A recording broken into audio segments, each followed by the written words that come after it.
I pledge allegiance to the flag of the United States of America and to the republic for which it stands, one nation, under God, indivisible, with liberty and justice for all.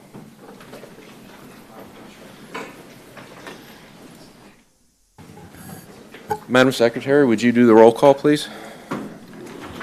Mr. Anderson? Here. Mr. Jackson? Here. Mr. Kern? Here.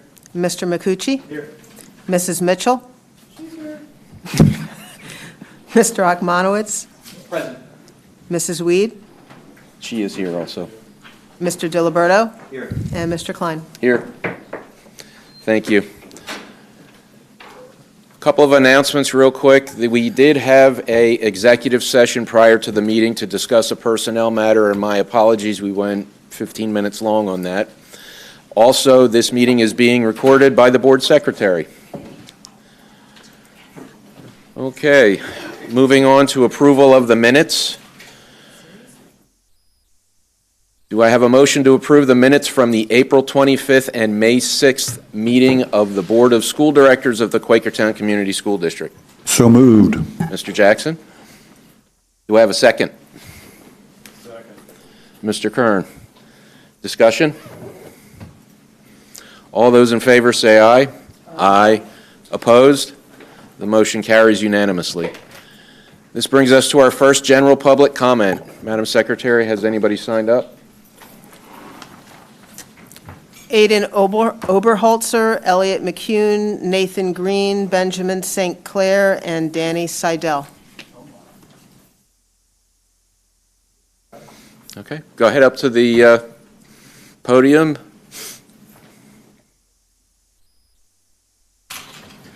Hello, everybody. My name is Elliot McCune. We're here from the Quakertown Gay Straight Alliance, and we are appealing to change the gender-specific gown tradition where the girls wear white and the boys wear blue. This is because while the tradition so far has been aesthetically pleasing, with one side being white and the other side being blue, this is soon going to be changing. Soon it's going to be alphabetical, and it just will look like a weird mix. And we think that this is one of the reasons that we should change the tradition. So although the status quo does allow transgender students to pick whichever color gown they want, it is not an option if the student is closeted. This is a problem because transgender females often come out in their early to late 20s. So they could look back on their pictures and regret not being able to choose which gown. Many students, though they could choose blue or white, are gender nonconforming or identify as non-binary and feel uncomfortable picking one or the other. This could cause regrets when looking back and not even wanting to go to the event at all. This adds stress to an event that's supposed to be joyful and to celebrate leaving high school and starting your career at college. But in the end, it could just make the student unhappy. Now, this brings us to our appeal. We could have an all blue or all black. Black is something that many colleges do. A blue with white trim, that would still keep the school spirit alive. You've got both school colors in there. Or we could do black with a blue collar or stole. It would have a look of unity and equality. There are many examples of these things online. You can find them in many other graduation like situations. So yeah, thank you.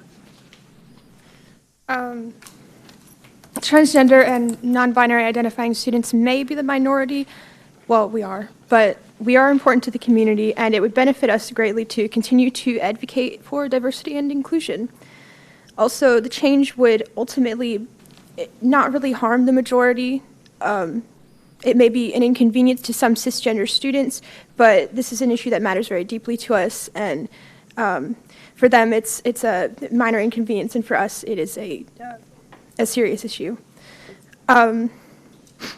It also would benefit us to accommodate transgender students, considering that they are much more vulnerable.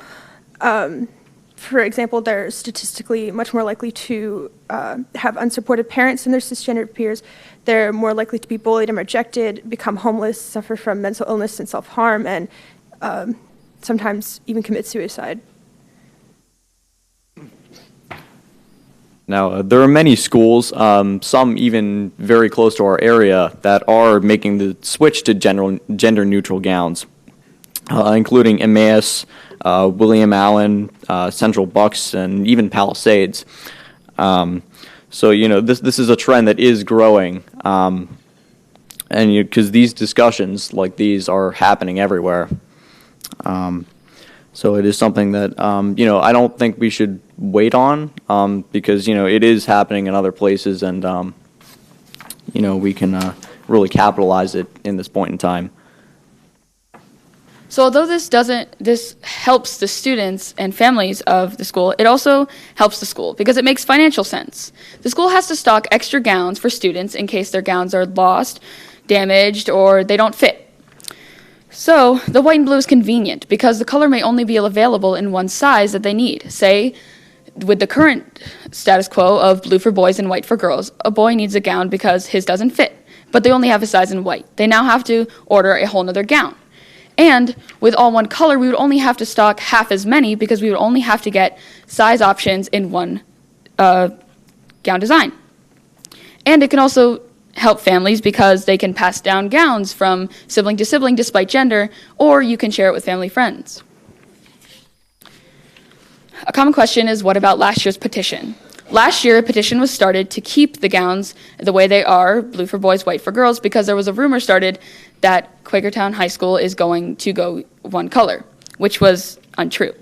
And it was started by a current senior who is graduating this year. It was in reference to 2018 to 2019, not 2019 to 2020. And there was no context provided with the petition, such as why the one-color gowns would benefit trans students and why the two-color gowns could be harmful and unbeneficial to the school itself. A big concern for seniors who signed the petition was because senior portraits were already taken. So their gowns in the portraits would not match them at graduation, and they wanted them to match. But also, this decision does not harm the majority. It was made by a petition that the majority signed. There was no way to verify who signed it, so there was no way to know if people were even in the district or if they were cisgender students or if there were any trans students who signed it who agreed that we should keep them separate. It was not a valid or impartial petition because it was significantly signed by cisgender and conservative people, and as I said, there was no way to verify who signed it. This petition was unnecessary because it was simply started on a rumor that we would be switching to one-color gowns, which was, again, untrue. And so it just opened a dialogue for hatred, homophobia, and transphobia unnecessarily and was potentially harmful.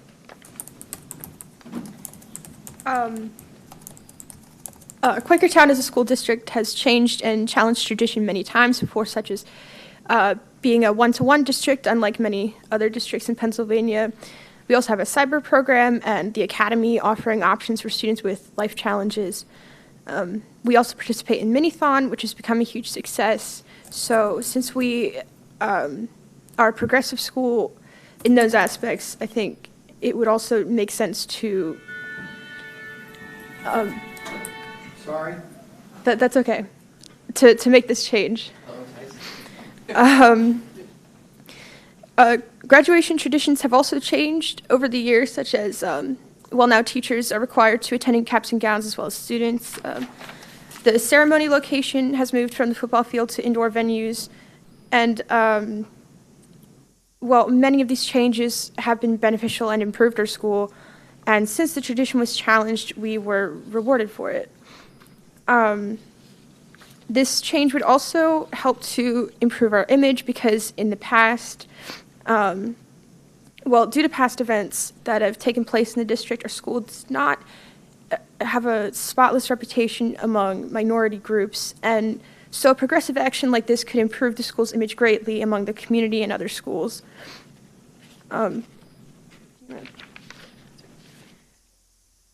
Another main issue with transgender students specifically in regards to graduation is applying to change their name on their diploma and being announced over graduation, potentially retaking the portraits after having their one gown color changed, having a supportive family at graduation, and having their choice of color forcing them to come out. And unfortunately, for many trans students, coming out can be very detrimental or dangerous. I know that I personally was kicked out of my home, and I was only just recently able to change my color of my gown and change my portrait and change my name at graduation because I no longer have to appeal to my parents for that reason.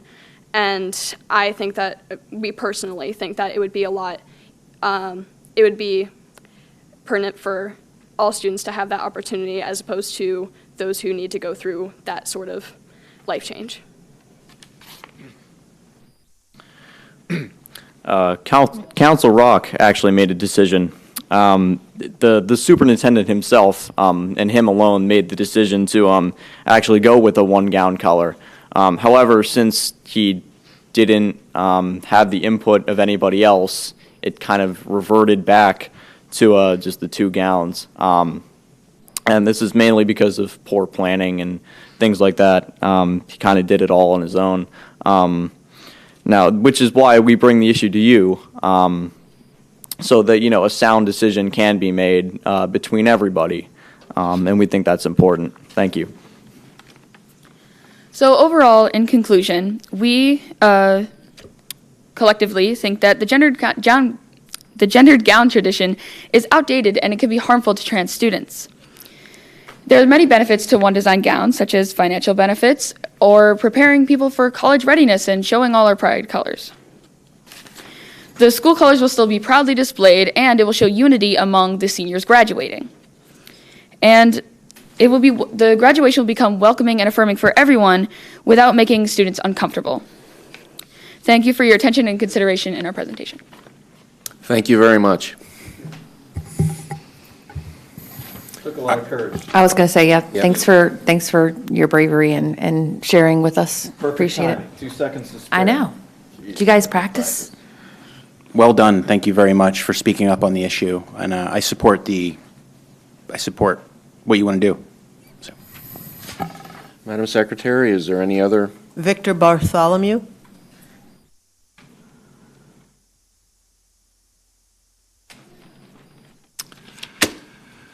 My name is Victor Bartholomew, and I live in Milford Township. I find this latest tax increase very puzzling. How can you close 2 buildings, then sell those buildings, and still have to raise taxes? This shows me that you can't manage our tax dollars. And I know it's been said here many times that there are parts of the budget that can't be touched. Well, that's your fault. You negotiate all the contracts. And this is the problem you have created, and we, the taxpayers, have to continue paying for your mistakes. Until this district can balance the budget without raising taxes, there should be no more unnecessary spending and no pay raises for anyone in the administration or teachers. These tax increases must stop. It's been seems like forever we've always been paying higher taxes every year. Maybe it's time that the budget you think is so good should be put on the ballot and let the taxpayers decide. Thank you. Thank you, Mr. Bartholomew. Stephen Ripper.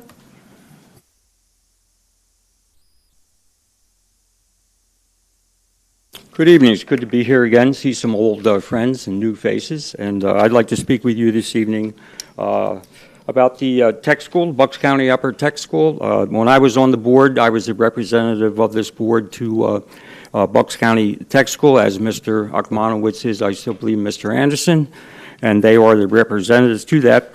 But since my involvement with the board, I have been substituting teaching there and become very involved with the school and its programs because of my background and interests.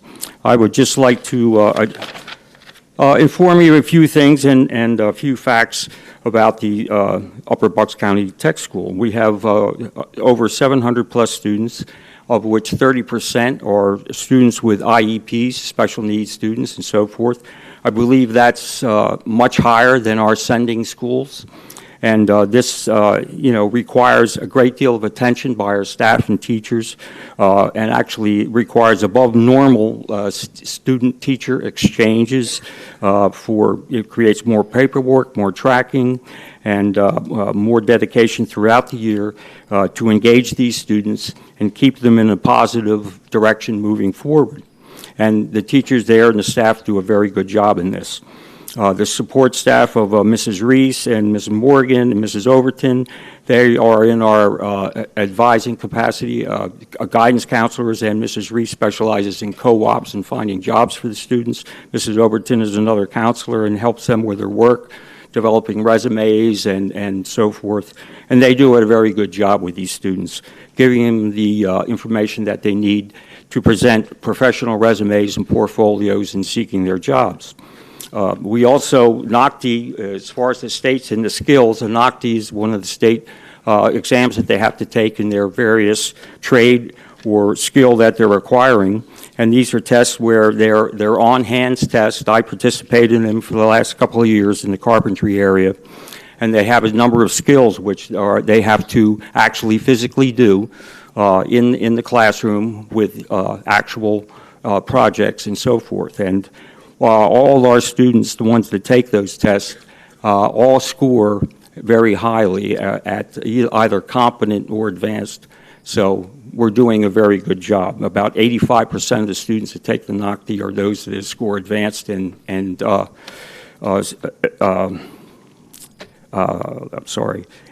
efficient.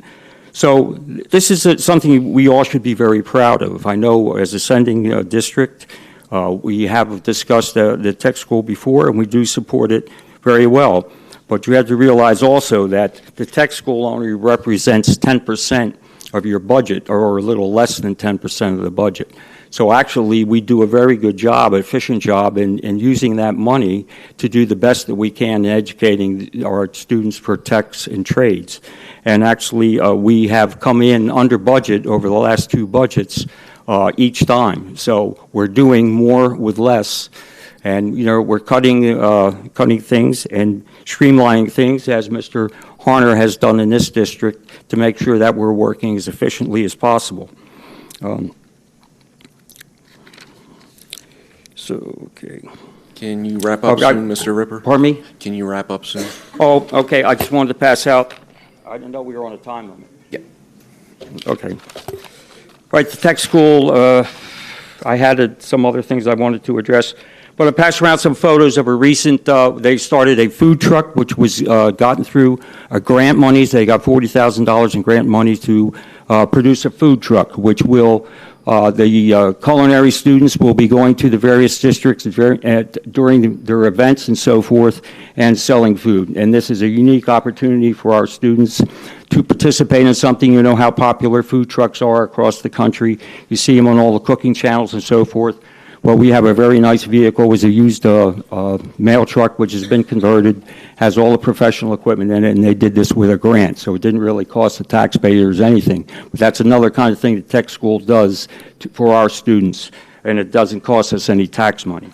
The other important thing, I'm sorry, I'm going a little over, but I hope you have all seen an article from the Bucks County Herald dated of May 2, where the middle-class families in Bucks County are in crisis. And it's just as Mr. Bartholomew spoke about our budgets and our taxes. It's getting to the point where people, it states here that with an income, with two-child income family earning $75,000 a year annually, barely have anything left over to cover the basics. And it's even worse for other people. So I think that when it comes to budgets, we have to start thinking about where we can cut and hold the line, because it's only going to get worse and worse. And it also states that, but the greater cost that this produces is pronounced among struggling students who face the underfunded classrooms, with 46% failing in math of the PSAA and 26% failing the test for reading, directly threaten the promise of upward mobility for these middle-class people. So the tech school educates our students at a very modest expense, and they're employable right away, whereas those students who move on to college education often graduate college and they have years of loans to pay back, which is at $1.3 trillion in debt to the country now, whereas technical school students exit and go right into a job. Thank you. Thank you, Mr. Ripper. By the way, I'm on the JOC too. Have we anybody else? Okay. Is anybody else wanting to make any comments at this time? No? Okay. From that, we'll move on to the superintendent report. Dr. Harner. Yes, sir. This evening, we get an opportunity to recognize our retirees. Mr. Joe Brophy, come on up, Joe. From Horace Mann, as you can see up front here, he has supported this program in Quakertown over the, I guess this is your third year. Third year supporting, and our teachers, our faculty members, our administrators. I know several members of the team up here in the district office use his services. Part of that is his opportunity to help us recognize our retirees. We have 19 folks that have been identified in our agenda tonight are retiring. 6 are here with us tonight with their families, and I'd like to recognize those folks and have Mr. Brophy present them with their golden apple. First, Jan Valaire. Come on up, Jan.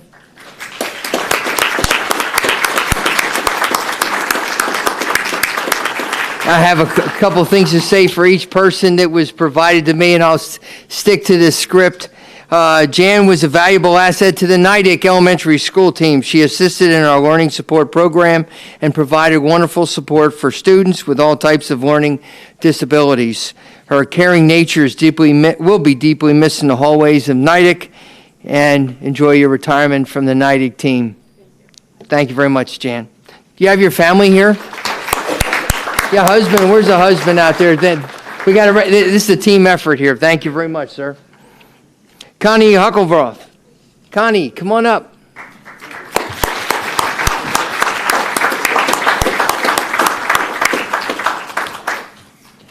Looks like Nidec is losing a lot of valuable team members. Connie began working at Nidec Elementary School in 1991. She has been assisting Nidec students for 28 years. She is the longest tenured Nidec employee. 28 years of recess duties, lunch duties, small group instruction duties, classroom supervision. Connie has done it all. The Nidec team thanks her for her dedicated service to the Nidec community, and we wish her the best as she begins the next phase of recess. Thank you very much.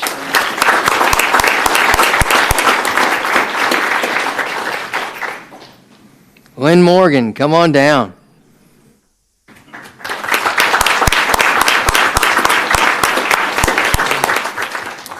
Lynn works up here right on the other side of the wall here and back in the Office of Teaching and Learning. She has served Quakertown for 34 years as a teacher and a reading specialist and supported the Office of Teaching and Learning for the past 7 years. So I guess it's been, you had 2 years before I joined the team.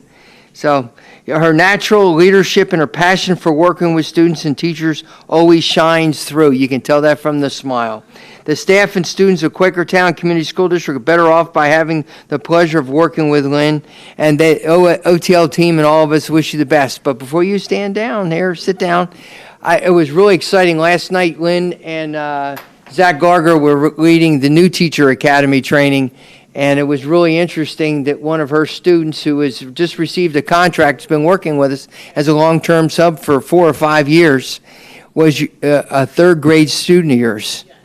That was, and it was interesting when she was giving her farewells to the team last night, she was breaking down in tears, and I know that her teacher, Sean Burke, was incredibly excited that you were his teacher once again. It was amazing to see the young man. Yes, he has, and he's going to be working full-time now. Thank you very much, Lynn.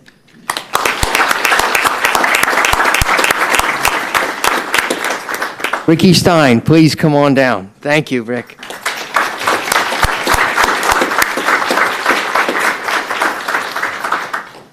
Ricky has taught for 25 and a half years after a 15-year career as a newspaper sports writer. She has been with the district the past 11 years. She especially liked the combination of teaching 7 class periods a day with her duties as the original communities relations coordinator. She loved getting to know all the teachers in the district and the ability to showcase all of the great things that teachers and students do on a daily basis. She created the Q Communique, which became the Quake newsletter. She wrote Kudos and Who's Who. All of those stories cite plus photos on the website helped internal and external stakeholders to get to know each other and feel like a community. Ricky enjoyed acting as the guide on the side to show students how to pursue stories for print and video. She is especially proud of having created the video production program, which grew from a small 2-screen studio to the state-of-the-art facility that the high school reconstruction renovation brought us. Ricky will miss the daily interactions with positive people who care about kids and each other, and she looks forward to writing and traveling with her husband. I know you're out there. I saw you. There you are, sir. Put your hand up. There you go. Thank you very much. With her husband to all the national parks, as well as visiting her sons in Florida and California. You will be missed, Ricky. Thank you. Mr. Klein, do you have the newspaper, the Panther newspaper right there? I did. You have one right here? Yes. This is Ricky's students produce this product once a month, about once a month. And it is a high-quality newspaper with a lot of insightful things. The superintendent really wants to know what students are saying out there, and I get to read it. So thank you, Ricky, for what you've done for the community and the district.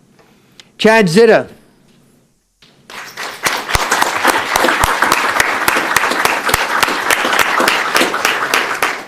Chad Zitta has been teaching full-time for the past 23 years. He taught 10 years at Upper Bucks County Technical School and 13 years here in Quakertown Community School District. As a lifelong resident of the district and a Quakertown graduate, and I did not know that.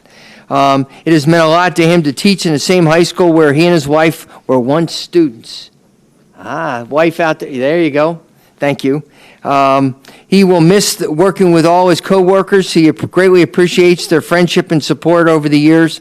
As for the future, he and his wife love American history and looking forward to visiting historical sites around the country.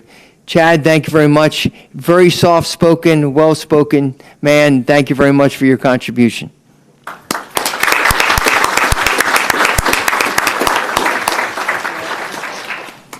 As a student of history, international relations, and all, this is really really a lot of fun to introduce and to say farewell to Janet Bassett.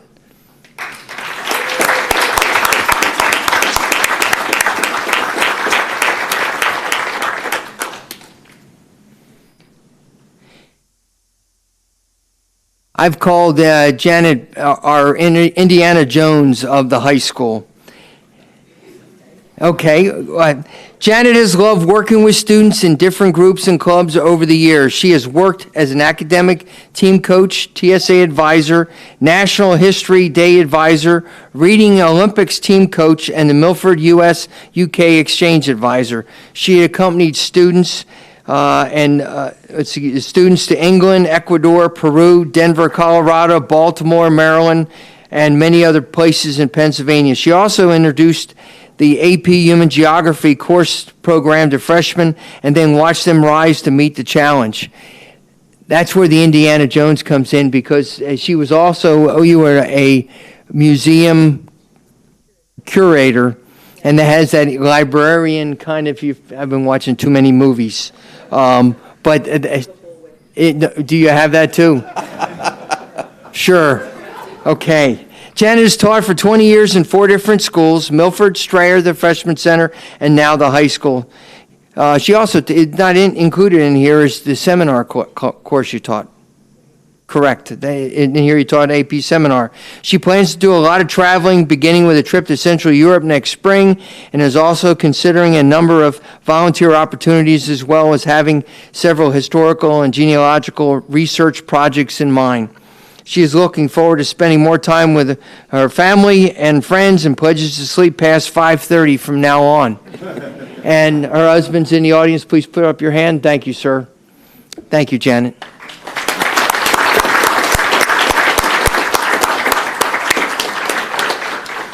Mr. Brophy, thank you very much for taking your time tonight. There are 13 others that couldn't make it, so we'll make sure that the principals take home tonight their golden apples for their teachers.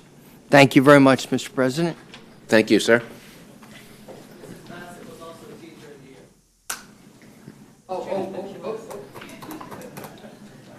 Yes.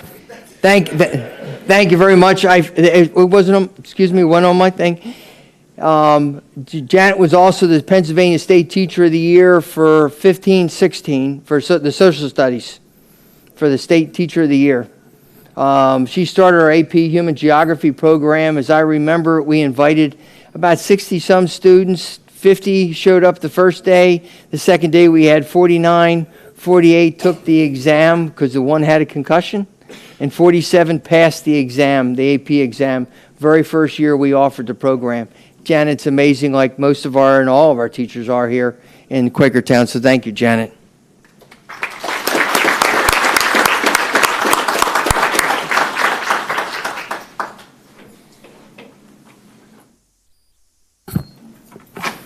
Mr. President, next part, I'd like to introduce Megan Edinger, our new strings teacher, to briefly talk about our first performance that we had, strings performance we had last night. Great, thank you. Welcome. Thank you. Good evening, members of the board. Last night, we did have our inaugural orchestra concert where I thanked you for your support thus far, but lovely. But it's always better to do it face to face, so thank you from the bottom of my heart. Thank you. When this program first started, before my actual start date, we had after-school rehearsals with the students who had signed up. That was only 8 students. Last night on stage, we had 45 students in this program. Most of them started in January. In that very short turnaround time, students amazed me, and I have been teaching strings for 15 years. A prime example, and I apologize, Alina, I'm going to embarrass you just a little bit. Elena Ritter is a 4th grade viola student at Quakertown Elementary, and when she started with me, she was a very quiet, very well-mannered young lady. And then as she progressed with her studies, she blew me away with the dedication that she put in to playing her viola. And I'm very excited for her to take over leadership as a 5th grader next year at Quakertown Elementary. Sorry. Moving forward, we already have, through the leadership of Todd Silvius, pre-registration for instrumental music from 3rd grade to 6th grade, and this is really just as of 6:30 this evening. It is ongoing. We have 78 students that are pre-registered. That is a growth of 173% from this current school year. And while the numbers of the string program are very exciting, and I am very eager to move forward with this program, it pales into comparison to what we experienced last night on stage. There were so many students that came together from all 5 schools, and it was amazing, even to me, what they were able to do in such a short amount of time, from learning how to hold the bow to what we experienced last night on stage. The only thing that almost compares to how exhilarating and amazing that was after the fact, being around the families and the parents and how happy they were to see their children perform and how amazed they were at what the entire experience was. Of the other school districts that I've worked in, I have never had such open and welcome communications with parents. And I email parents almost every single week. I have no idea how they're not tired of hearing from me. But they have been so welcoming, so willing to put forth whatever effort is needed. And it has just been amazing. And I'm extremely happy to say that it has been the same for my principals and my teachers that I have been so lucky to work with. So this has been a blessing for me, so thank you for that. But to bring orchestra to Quakertown has been such a wonderful thing, and I look forward immensely to working with you in the future. Thank you.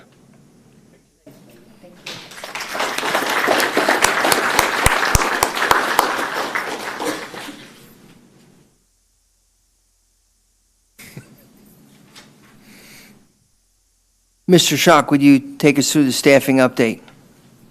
Don't get to hear it? Oh, you want to hear the music? Yeah, sadly, I was the one teeing up. I'm trying to get. Teasing me here with the video. Is the give? All right, later. I'm teeing my phone back up again. I was teeing it up for and interrupted the folks that were speaking. That's what that was. That was the concert from last night. Go ahead, Zach. So Dr. Horner asked me just to give a quick update on where we're at with our professional staffing, our teachers. What you'll notice after Dr. Horner just recognized all the retirees, there are quite a few open positions that we've been working hard to fill, and the principals have been working diligently to screen everybody and interview and bring candidates to the board. So I did it just by level, just so you can see real quick. I don't know if Joe can bring it up or not.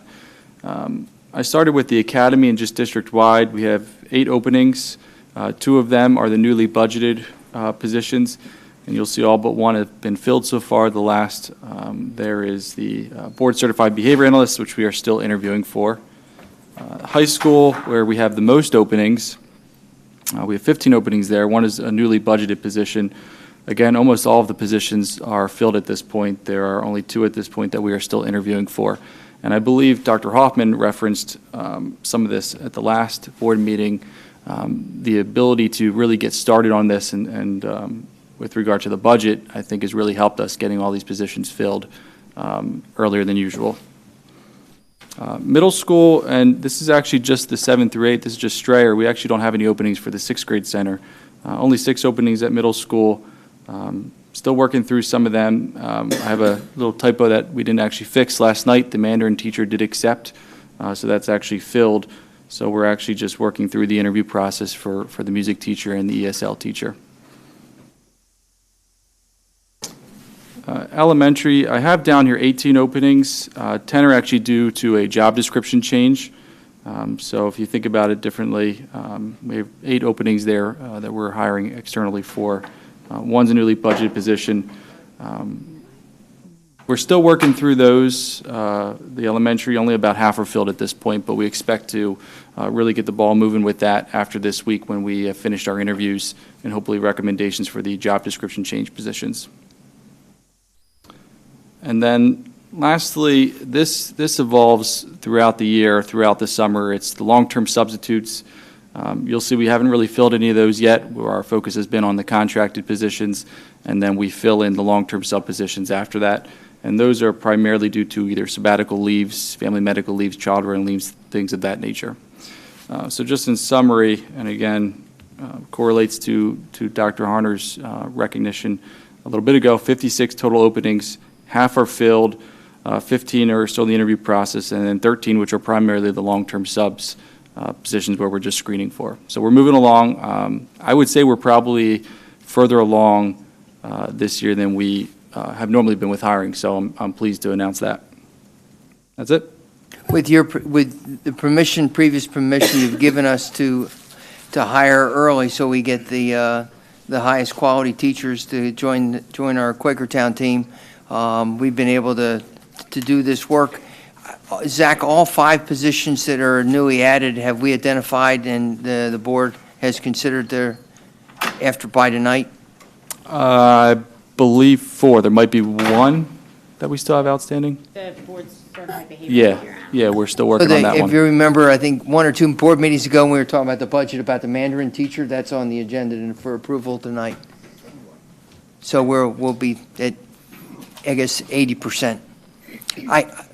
Ms. Mitchell just stepped out. I'll have to wait a second for, I found the tunes so we can listen to one short song, their very first ever song performed together, so I have that recorded. So Megan, give us a moment. Jason Magnich, please come forward, acting principal at the high school.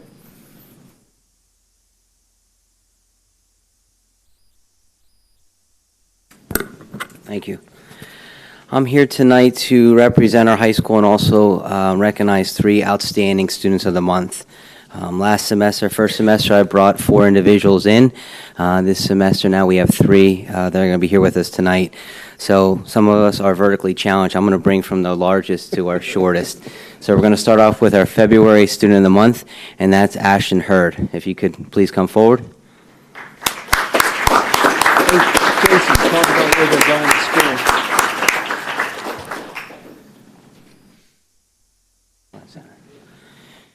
Ashton is 6'1", tips the scale at 240. He's our outside linebacker, defensive end for our Panther football team. He plans on going forward and being a student athlete at Ithaca College. He is going to major in physical therapy. He loves the team atmosphere. He has straight A's. He is completing 5 AP courses this year. He also has tons of school spirit, goes to the wrestling matches, cheers on his football teammates, does a lot of field study with trainer Jerry. Everything about Ashton, just, I mean, he's a joy in the classroom. He's a joy in the weight room.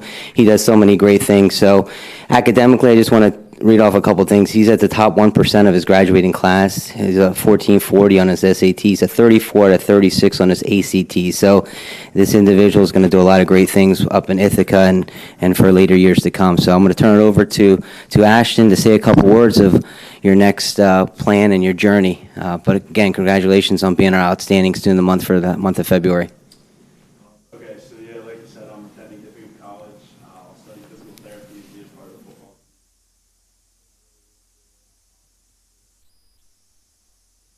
program, so happily I can say that.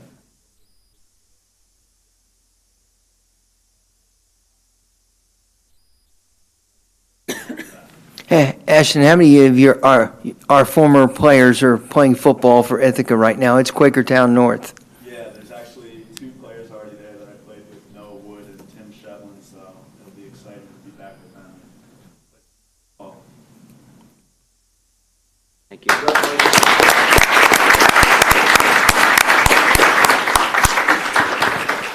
Next individual I'm going to bring up is our April student of the month, and that's Samantha Barkholtz. She's a junior.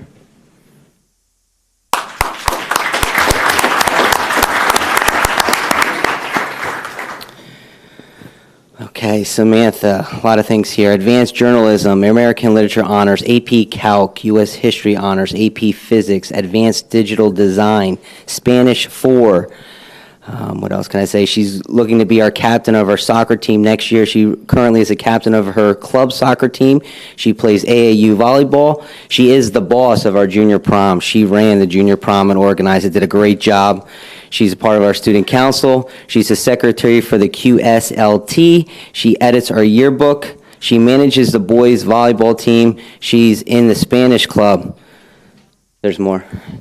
She's running to be National Honor Society president, and she volunteers as a babysitter and also with the Quakertown Soccer Club. One thing that comes to mind when you talk to Samantha or see her in the hallways, she's always happy. She's probably the most cheerful individual, and she normally has happy socks on. They're underneath there? Okay, because she comes to school all the time with very colorful, bright, energetic socks, and they're called her happy socks. So she'll probably talk about some of the things that she does here at the school. Again, she was nominated by Mrs. Stein, and she was our April Outstanding Student of the Month. She does great work for us. So, Samantha. Okay, I guess I'll just talk about how I'm involved. So I like being involved everywhere in school, like you already read off. I'm in so many clubs. There's so many, it takes up a lot of time, but it's kind of, I enjoy it. It's all worth it in the end. Like I'm in the yearbook, so I get to see all the events that I go through, and like, always it's funny when I see myself in a picture, or I say, hey, bye Samantha Barkle, but participated, Samantha Barkle. So that's always a joy. I love being, like, not remembered just for that, but to remember for everything that I'm doing. Like, I volunteer at my Quakertown Soccer Club. That's where I currently play for club soccer. So I'm there. I'm part of the facilities club. So I help paint fields, I have water fields, and everything in between. I'm the youngest member of facilities. I'm the only girl that always shows up, but hey, 8 a.m. I'll be there. Like you said, I planned the junior prom. That was a fun time. Day of prom, I was actually at Lehigh University at 7 a.m. setting up for prom. Then I spent a couple hours there, then went home and got ready for prom, so that was fun. He said I would wear my happy socks. Yes, every single day I wear some kind of fun socks, either an animal or something that's funny. And I always show them to my teacher, like my AP physics teacher, Mr. Auger. He always looks forward to those every day. I like to be happy. I wrote an article recently on my positive outlook on life in the student newspaper that is somewhere around here. Because I'd like to do that, be happy for others, because I feel like we need that happiness in our life, because sometimes we have things that are going on, and we need a second to focus on the good things. Like I wear my socks, and some people can be like, geez, you are crazy, but I guess for a second I'm thinking about the happy things in life and looking at my socks versus the problem that they just failed on a math test or something. So. One of the quotes in here reads that Samantha does not understand negativity. Samantha.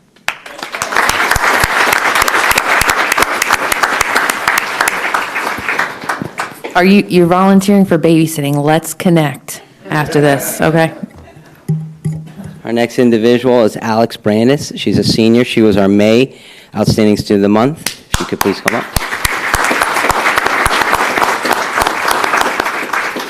Each one of these individuals are very well spoken. Dr. Harner would like you to talk into the mic, but you can hear how they actually are very loud and can speak very well in front of a group. So Alex in particular just demonstrated in the Rotary Four-Way Speech Contest where she impressed the judges with her poise and her opinion about books that students have read in English class.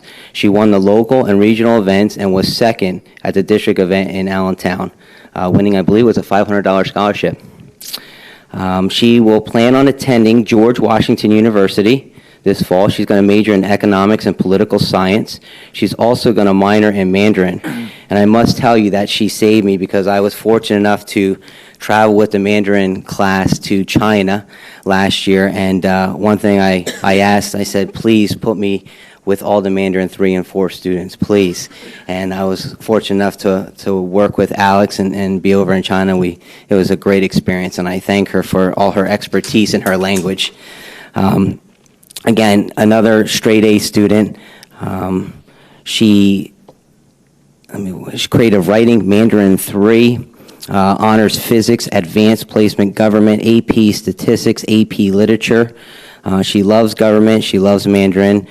She's the vice president of the Minithon, which again, she'll probably talk about that, and just a great job that the school did this year. Was overwhelming how much money we generated and raised for that great cause, pediatric cancer. She's also the president of the Model UN. She's secretary for the Reading Olympics, treasurer for the Mandarin Club, and is a member of our National Honor Society. Another thing, I'm not going to call her out on this, even though at the Rotary Club I did. She is a member of the Irish step dancing team and just competed in Greensboro, North Carolina at the World Championships. So she does have another talent that we don't have to see tonight. I don't want to call her out, but just another great student and one that we're very blessed to be around, and hopefully we'll see great things. So, Alex.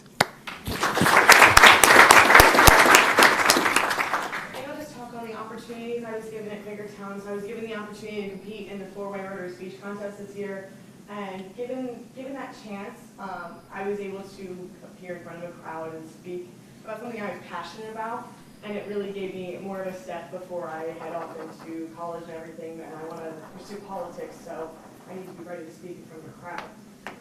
And then with Minithon, I was the vice president of Minithon this year, and this year we took on Minithon like no one else. We started this thing way back last May, because we wanted to be better than the year before, because we didn't start that until like January, and we were kind of in panic by the end of the year.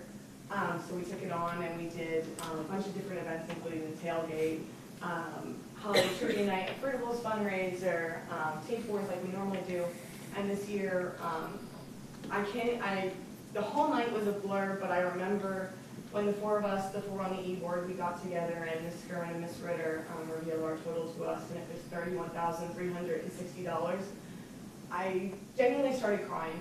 I was in total tears because it was so validating for all the work and effort we put in and all the stress we had gone through, and it's all for such a great cause. And when we over doubled our total from last year and demolished our goal for this year, it was just so rewarding to see that number and then to put it up for all the students at the end of the night. I almost started crying again because it was just standing there up there, raising up 31,000 in our school district was incredible.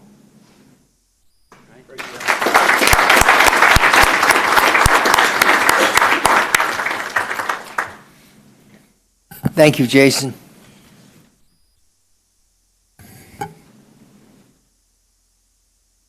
I guess as Ms. Mitchell, I have we'll play just about a minute of the very first strings concert. I have it all teed up. I tried to get it through to Joe to put it up on the screen so you could actually see it, but we'll.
For first year, 6 month students.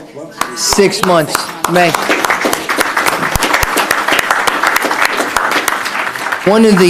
Another awesome thing that happened last night was I didn't know what was going on behind the scenes. Several of our parents are strings teachers in other school districts. So they've participated, other moms, and I believe we had a teacher from Trumbowersville. Well, the principals were kind of faking it, I thought. Scott's not here to defend himself. Mr. Zach, can you hear? Yeah. Tell us how great you were last night. Amazing. I learned practiced hours before. But they had a finale where the principals were invited up there. But we had several parents that have been very supportive of the program, and our classroom teachers who are playing the violin, they were up there on stage helping out. So it was a fun night. Question, sir. How long until you have them come here to do a presentation for us? Okay. See, you've already set it up. Yeah, there you go. Thank you very much. Our final presentation for the superintendent's report is Ms. Edwards. I'm going to tee that presentation up, Joe.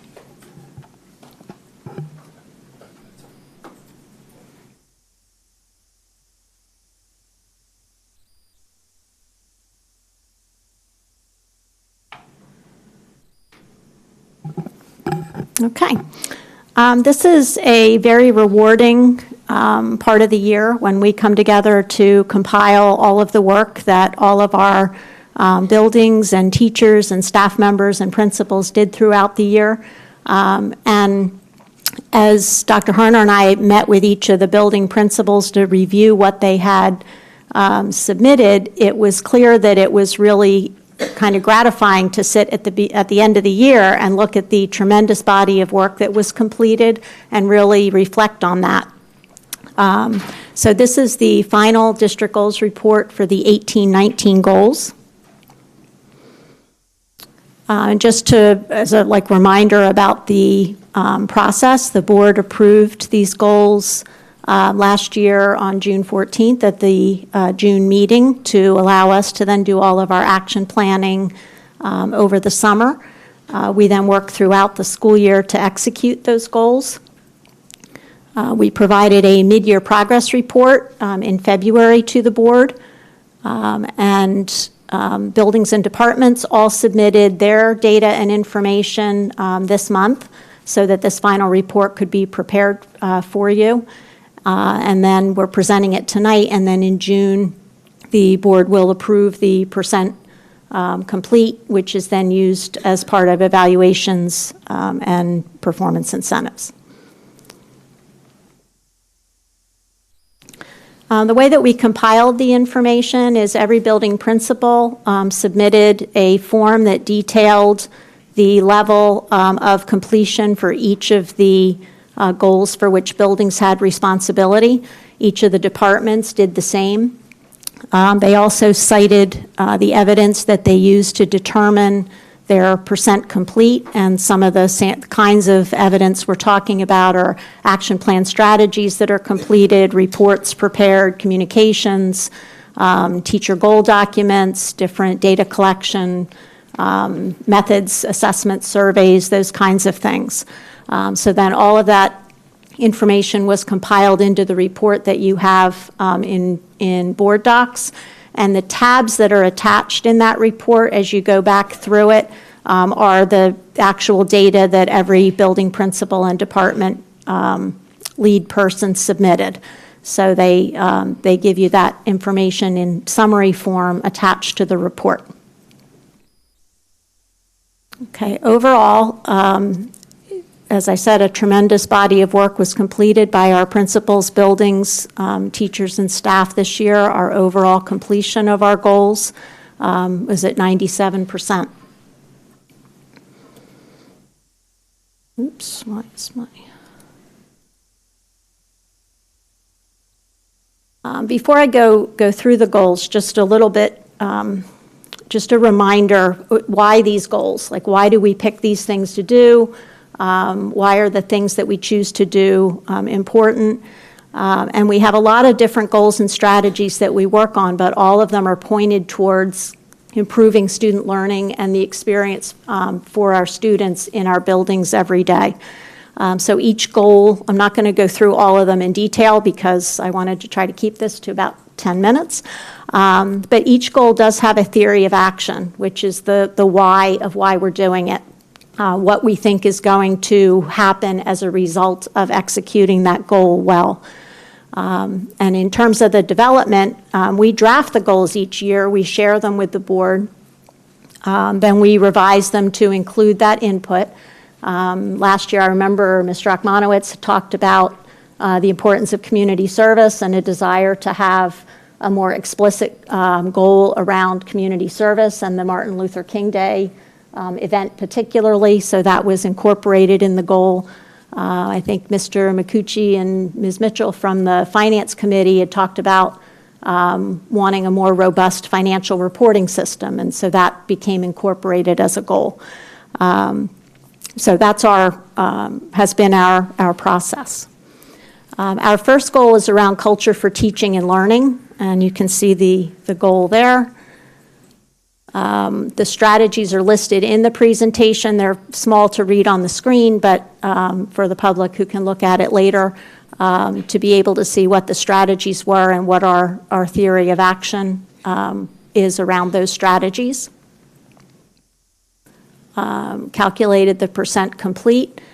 We saw particular growth this year, I think, around in the use of data strategy, where every building had some kind of use of data process with teachers, which is looking at information about where students are, planning instruction accordingly, then seeing where students have moved and having that be kind of a continual process. But in being in the different buildings frequently this year, every building really work to strengthen their process. And there was tremendous growth in the way that our teachers are working together to use data. So I would highlight that one. Our second strategy under Culture for Teaching and Learning was around parent and family engagement, and that had a couple different aspects to it.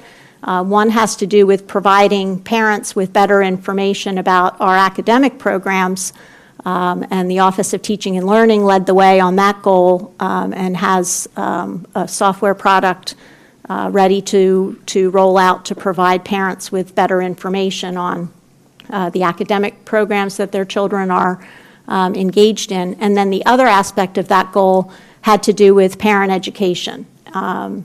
And in addition to what our buildings did, Mrs. Pallone did a lot of work around bringing workshop opportunities to parents around drug trends and vaping, and there was a Saturday seminar on bullying that was for both parents and children. And so we really strengthened and made more robust the kinds of opportunities we were offering to parents. Okay, it's completion for that one. Our third strategy under Culture for Teaching and Learning was our Welcome Workplace initiative. And Dr. Hoffman led that effort throughout the year that had a community committee that met regularly, and Laura Lomax from Pearl Buck came and presented the kind of final report on that initiative for this year. Our fourth one, as I mentioned, was our community service and service learning piece. And when we bring the final report with every piece of evidence, which might be like a foot high by the end of the year, when you look at the list of all of the different kinds of service that our students provided to their community, it really is awe-inspiring. Every building did awesome things. You heard Alex talk about Minithon, which was one of the high school initiatives. Most buildings did special events for the Martin Luther King Day, in addition to all the community events that were led by Mrs. Gurman and some of the teachers at the high school. Just our students and our families really work hard to give back, and they put a lot of time into it, and it's really, really heartwarming to see that.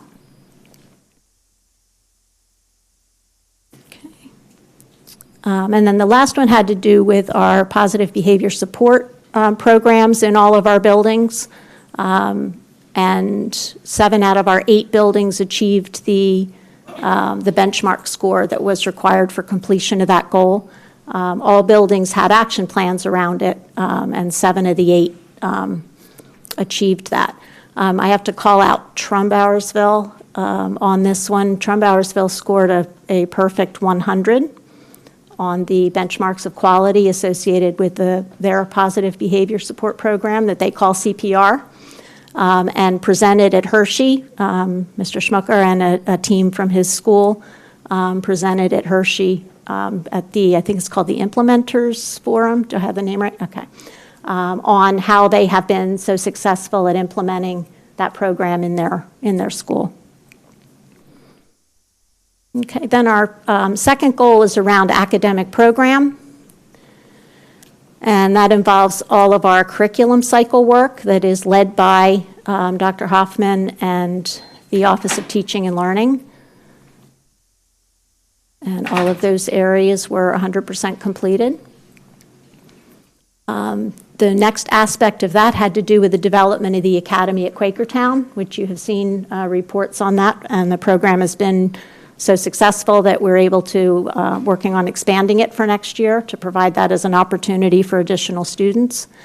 And then the other aspect of program development had to do with our work with District Management Group, and that is around better aligning our instructional coaching, intervention specialist services, and examining the way in which we use our guidance counselors and the role of the counselors. And we've completed everything for year 2 of that initiative. There's one more year to go that will finish out some of that implementation.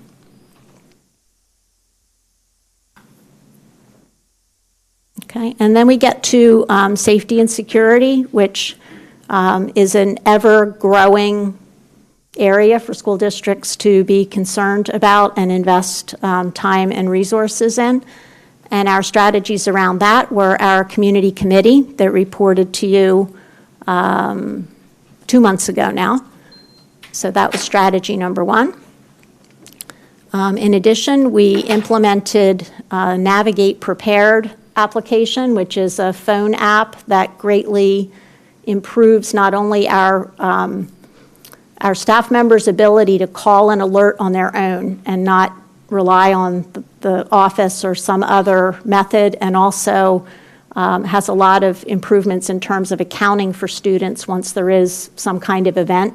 And all of our buildings have trained their staff in the use of the app and have been using it this spring in different ways to experiment with the features so that our protocols that we develop for required use for next year take into account all of that feedback. And then the third aspect of our safety and security goal had to do with obtaining the COSIN seal, which has to do with the safety of our networks and the safety of our student information. And there's 25 indicators that have to all be completed in order to apply for the seal. This was a 3-year project.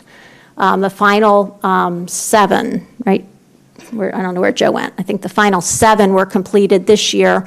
The window to submit the application doesn't open until fall, so we can't technically finish off that last piece of formally submitting the application because it doesn't open until fall. But all of the work on that has been completed. We just need to wait for the application window to open.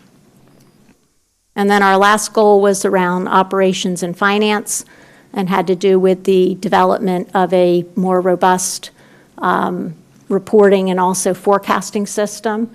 And Zach and his department implemented Forecast 5, has done a lot more report development that's on the website. And so that goal was also completed. So I would encourage any questions either tonight or after you have a chance to review the materials if you have questions. I'm glad that so many of our staff members are here that would be happy to answer questions about the work that they've completed in their buildings. And then we'd be happy to answer them, or if you want to send them after the meeting, after you have a chance to read through the materials a little further, that would be fine. Oops, Joe? Oh, I thought you were. No? Questions. Uh-huh. Okay, and then the next steps, all of the detailed documents will be available for review, should anyone want to review more of the documentation at a deeper level. We would all be happy to address any questions about the goal work or the completion calculations. And then there'll be a motion for you to approve the completion percentage at one of the meetings in June. I actually have seen documentation that your expectation is the 6th and other documentation that says your expectation is the 13th, so I wasn't sure, so I listed it that way. Okay, but that would take place in June. Okay, and I would like to close by just, it was really awe-inspiring to have these meetings and to just see the body of work and the excitement in the buildings and the passion that all of our staff members bring to this work that they do.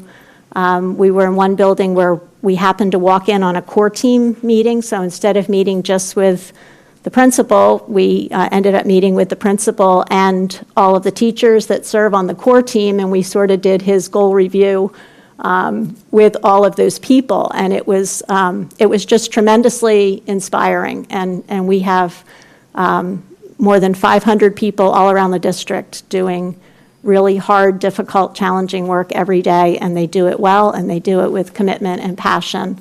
And you can't really capture that in a report, but I want to make sure that I say it because I just think it's awesome. Okay? Thank you.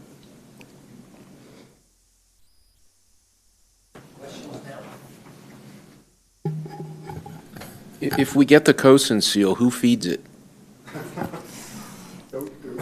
I'll get some fish. Thank you. You wanted a question. Thank you, sir. You're welcome. Up next, Mr. Kuzo and Mr. Wien. Uh-oh. So I figure we're going to break this up a little bit from the normal board business and share something a little more exciting and fun.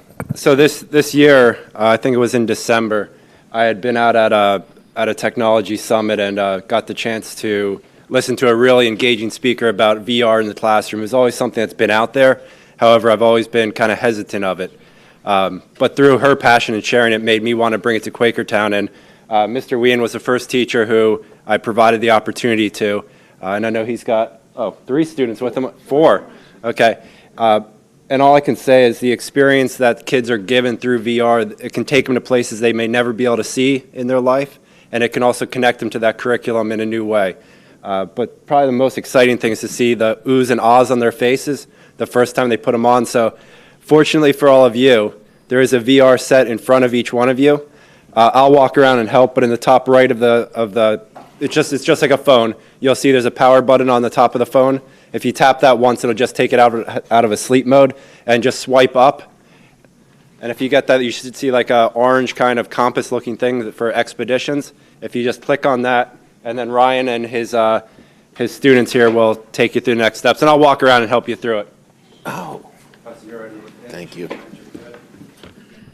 then once Ryan starts it, I haven't either. Good evening. It's nice to be here with my teacher hat on tonight instead of my union president hat.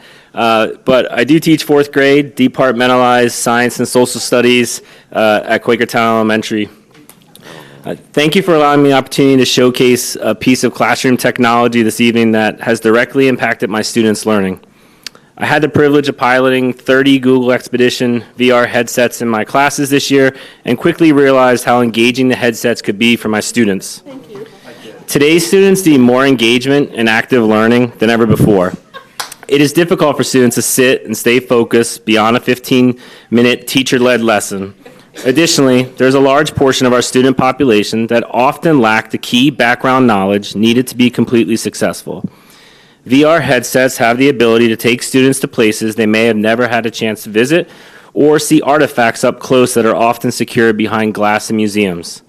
The VR headsets provide the engagement and background knowledge that students need in an exciting way. Through collaboration with my colleague Melissa Reedy, we realized that we were teaching similar content focused on environments. In RELA, Melissa was teaching her students about how extreme environments affect settings. And in my science class, we were learning about various types of environments found around the world. I used the VR headsets to help bridge that content between the 2 courses.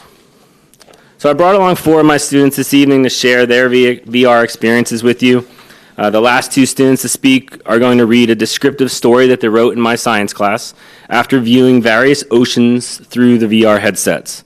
During their reading, I will lead you through an ocean expedition so you can experience some of what the students will be describing in their own writing. So as they viewed these scenes from around the world underwater, they took detailed notes, and then they wrote a personal story as if they were a diver under the ocean describing exactly what they had seen. In the short amount of time, it should be obvious to you why my students are begging to use these headsets as often as possible. Thank you, and enjoy the experience.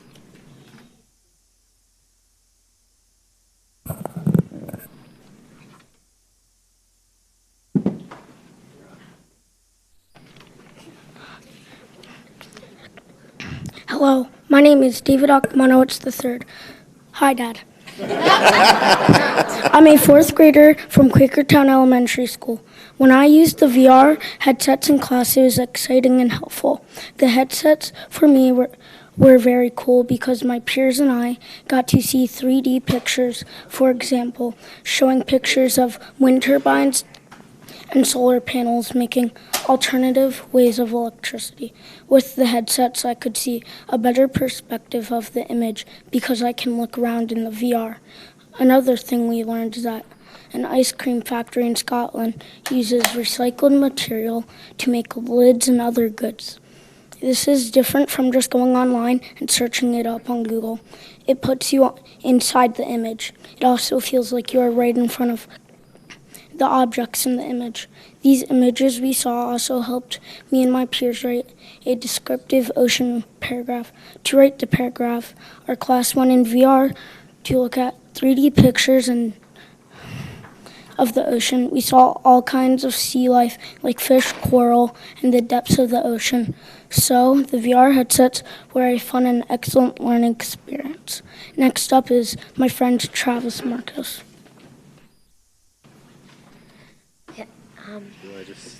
Yeah, I just want to stand. Okay. My name is Travis Marcus from 4th grade at Quakertown Elementary School. The VR headset opened up a whole new learning experience for our 4th graders at QE. The headsets let us explore while learning about the structure and environment around us. When our class put the glasses on, we felt like we went through a portal. We were learning about the ocean and fossil fuels. I could see this black, dark hole in the bottom, which was known as fossil fuels. I never really knew that all of those fossil fuels could be everywhere. Now, I could definitely look through a book and learn about fossil fuels, but it would be way more boring because I would have to read what the author wants me to read about. With the glasses, I can freely explore and learn about things that I want to learn about. Moreover, in a book, I can't look anywhere else but at the pictures. For example, since we were learning about the ocean, I was able to explore and learn about the ocean in my own way. When I look through the VR, I can explore like I'm at the real place while learning. Best combination ever. We also learned about other things like coral and how it's a gigantic part of the ecosystem. This is better with VR because it makes it come to life. We also explored how all different types of alternative energy are made.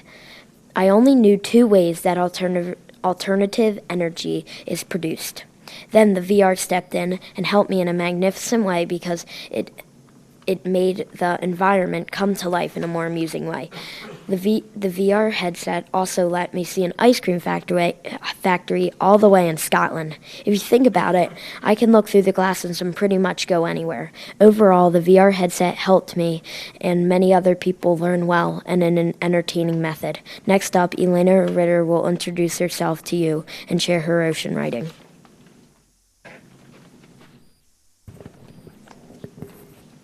Good evening. My name is Elena Ritter. I am in 4th grade and I go to Quakertown Elementary School. In science class this year, we got to experience what it felt like to use our virtual reality headsets, also called VR. Earlier in the year, my classmates and I got to write a fun story about what it would be like to go explore the ocean. But in order to do that, we had to see the ocean for ourselves. We took out our VR headsets and Mr. Wien let us see the bottom of a few different oceans through it. We recorded some of the interesting animals and sea life that we saw behind the screen, and that helped us write our descriptive story. Now I can show you how much the VR headsets impacted our learning with my ocean writing called Intriguing Oceanscape. As I dive into the clear water of the Gulf of Mexico, I brace myself for the picturesque sighting I'm about to see. I flip over so that I can stand on the ocean floor and take in the gorgeous living creatures of the water world. As I turn in circles, trying to see as much as I can of the coral reefs that show themselves in different colors of the rainbow, I come across a peaceful family of turtles. I swim up to them, trying not to scare them away. I reach out, saying hello to what must be the mother and father of a clan of green and shell-covered beauties. But sadly, I scare them off, and they eagerly swim away, trying to protect their young. A blow of water travels my way, and I turn around to find a school of electric blue fish. Wow, I never thought that on this intriguing oceanscape dive, I would see such colorful animals of amazing elegance. A blast of smoke from a hydrothermal vent shoots up in front of me. I look down and see the clams that are sitting next to the underwater volcano. They are lovely. I'm about to get a closer look when I check my air supply. I'm running out of air. I start to swim to the surface, and when I get there, I see a fin swimming up to me. I start to panic, thinking it was a shark, but then realize that there was only one fin. Dolphins. There are dolphins swimming up to me. I feel a little bumped by one. I look around me, and there's a whole pod. Wow, I never knew that the ocean was so beautiful. The dolphins welcome me, but I have to get out of the water. I realized that I was so intrigued by the ocean and its many artistries that I swam really far from my rowboat. I look around me and cannot see it. I'm lost. But then I spot a little speck on the horizon. That must be it. But how am I going to get there before dark? The sky was already darkening, and I could swim, but not that fast. Then I hear a little squeak behind me. The dolphins. The dolphins were the key. I carefully swim up to one and reach out to touch it. It lets me, and I let it get used to me. Then slowly I hop onto its back and give it a little smack. Nothing happens. I push its head under the water, and suddenly it shoots forward like a roller coaster starting up. What did it see? Was it food? Another dolphin? But it doesn't matter because it is swimming toward the boat. Jackpot. We're already halfway there. The sky gets darker and darker as the dolphins keep swimming, and finally it reaches the boat. I have to row back to the shore, but I am miles from it. I decide to camp there for the night and watch the sun go down and the moon glisten in the starry black night. I hope you enjoyed my story. Now Caitlin Sell will introduce herself to you and share her story with you. Just a note before Caitlin reads, I can see all of your attention and who's not staying on target here with all these, so there's smiley faces on here and they're all of you, and there's a target that I'm pointing you to, and everyone who's not on the target, I can see where you are. So some of you are not following along. Before you start, also, just real quick, guys, you can focus it at the top. If, in case you haven't noticed that, you can focus it at the top. Can I do this? This little guy. Yeah. I can actually see it without my Good glasses. evening. I'm Caitlin Sell, and I'm in 4th grade, and I go to Quakertown Elementary School. I chose to speak about the VR headsets tonight because I thought they were the coolest electronic devices ever. The VR headsets put me in the state of going places I were learning about, and I felt like I was actually seeing what the places look like. As soon as I slipped the glasses onto my head, I felt like I traveled to a whole new world. For instance, I explored the ocean from the perspective of a diver. Open your ears and minds to hear my sea life trip. I swim through the crystal clear water, amazed by the picturesque marine life. Sharks and fish surround me like I'm one of their own. I keep diving deeper until I'm near the ocean's white sandy floor, curious of what secrets lie below the earth's blue waters. The sound of my breathing mask is so soft it wouldn't scare a fly. As many fish as I can count feast on the brownish maroon coral that's so fragile but so beautiful. My diving partner and I are frozen and speechless in awe about the amazing sea life. The bronze gold sun ripples through the water like an earthquake shaking the blue sea, just bright enough to shock me about the world. I swim past the fragile reddish pink coral shaped like millions of stars and clouds. More fish are eating their evening meal. I reach out to the soft and slippery fish, touching them with the tips of my fingers. Bubbles emerge from the fridge as if they're talking to me. I touch the soft sand that's as soft as a newborn baby's silky hair. My flippers move so swiftly, like a dancer in Swan Lake doing their final jump. The warm-like waters is so nourishing to my skin. My diving partner and I encounter a sand shark. The sand shark is somewhat friendly, I say under my muffled breathing mask. I look up to only see sea life. Vibrant fish swim past me in large schools. I watch carefully as I swim on. I check my air tank to see I only have 6 hours of diving left. I love this ocean so far. 5.5 hours passed. Time flies when you're having fun. The ocean has more secrets to discover and life-made mysteries hidden so someone can find them.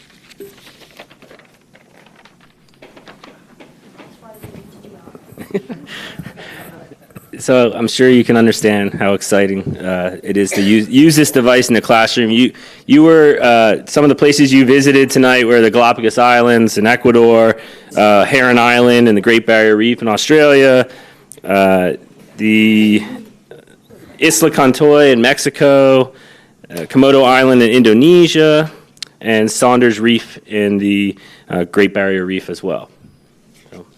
Are we graded on a curve, sir? I'll think about it. That's it. Thank. Ron That's Jackson, where you were it was supposed to- totally off task. That's the target. That's the target. That's the target to look at. Yeah. So. Yeah. If you follow the target, you get a 4, and I didn't know we were graded. In the school district, you get a 4. If you follow the target, you get a 4 for your report card. All right. Thank you.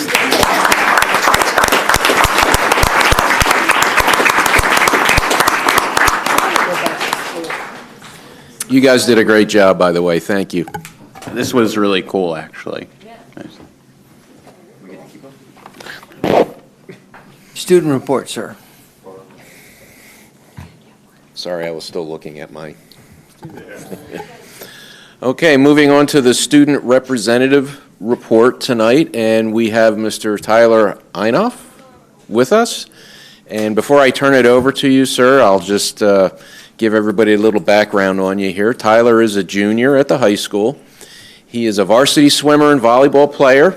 He's taken many AP exams. He's also a member of the National Honor Society, the FCA, and the Sea Cadets. And he also has 3 jobs and plans to apply to the Naval Academy or West Point. You're a busy young man. All right, thank you. So first, I'm just going to mention some things that have been just like kind of events that have happened around this time in the school year. So in sports, the track and field team has 2 girls going to states tomorrow, and baseball and softball both made the playoffs, so that was good for all 3 teams. Tomorrow we have a staff versus students kickball game, which should be fun for everybody. A few weekends ago, as you heard, junior prom was a large success, and senior prom is this Saturday, which everybody is excited for. Also this past weekend, there was a musical at the high school, which was very successful. And next week, some 40 high schoolers will be going to outdoor school with the 7th graders to expose 7th graders to nature, and it's a really fun times. Probably one of the best experiences of my entire career here. Also, there's just 15 days of school left, and everybody is excited about that, but also there's some stress about grades, which is something I want to touch on especially with AP students. At the end of April and beginning of May, we have our finals, and then just a week or 2 later, we have our AP exams. And especially when you're taking many AP classes, like lots of juniors and seniors are taking 4 or 5 AP classes, it can be really tough because it comes up really fast. And then something that now, and we still, a lot of us AP students are still really stressed because we have all these tests and projects and assignments that we've been given after the exams are over, and we just kind of think that there's not really any purpose to these assignments. We're not really learning anything. We've already completed the final. We've already completed the exam.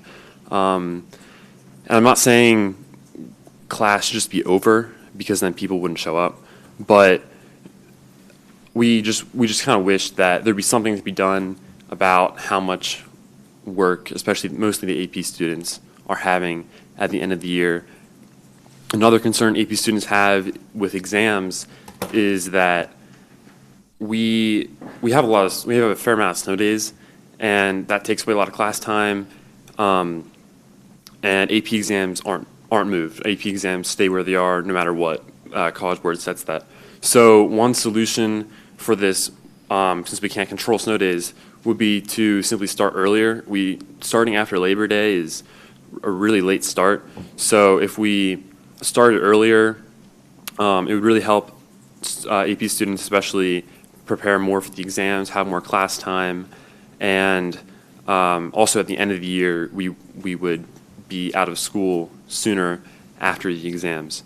So that's one thing that's really a lot of people are thinking about right now and really care about. Another big thing is as we're losing Dr. Finnerty and also Mr. Kimball, and we need a new principal, and obviously you guys are hiring a new principal, and I've heard what you'll be making a decision within the next month or so.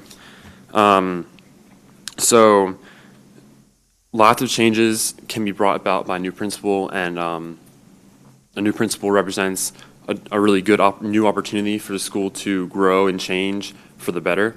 And a couple things that we're hoping for is that it's someone who is going to, obviously we want them to do a good job, and me and my friends especially, we were kind of thinking like it'd be nice if it was someone like Dr. Harner almost. Like Dr. Harner came in, he wasn't from inside the school district, he was already experienced, and he's obviously done an amazing job turning our school district around and making a lot of changes that have really, really improved the school district. So we just hope that it's kind of someone like him, like who will come in. They won't be afraid to make changes that need to be made. They'll be experienced already. They're not going to be.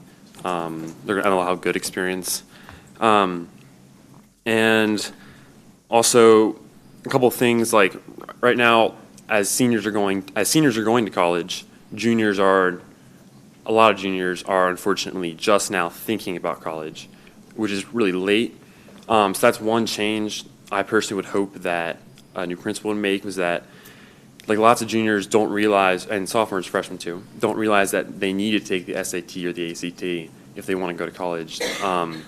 They don't think about applying to colleges, and it'd be really nice if a principal would somehow figure out how more students would be more aware of just college in general, and then also help prepare us for life, because college and career readiness is a important goal in high school, but we're not taught a lot of things. Like there's a personal finance class.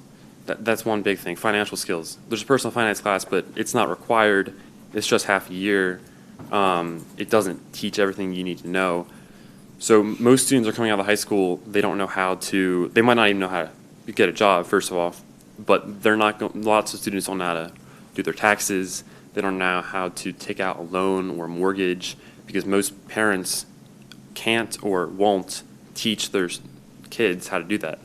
So I think that's something that the school should focus on, especially in a new principal, to better prepare our students for the future.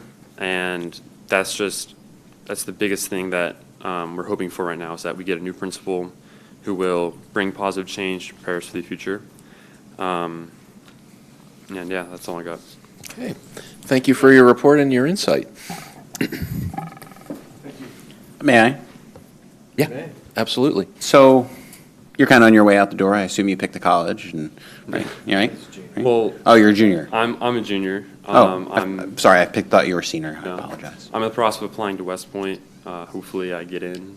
But so, hearing what you just said, what are one or two of the biggest things over at the high school that you think we should pay attention to or maybe fix? If I could put you on the spot like that, anything you could think of? Like, are you saying like with a new principal, like what's the big thing they could fix? No, I mean, this is your opportunity to kind of tell the board something we might not know.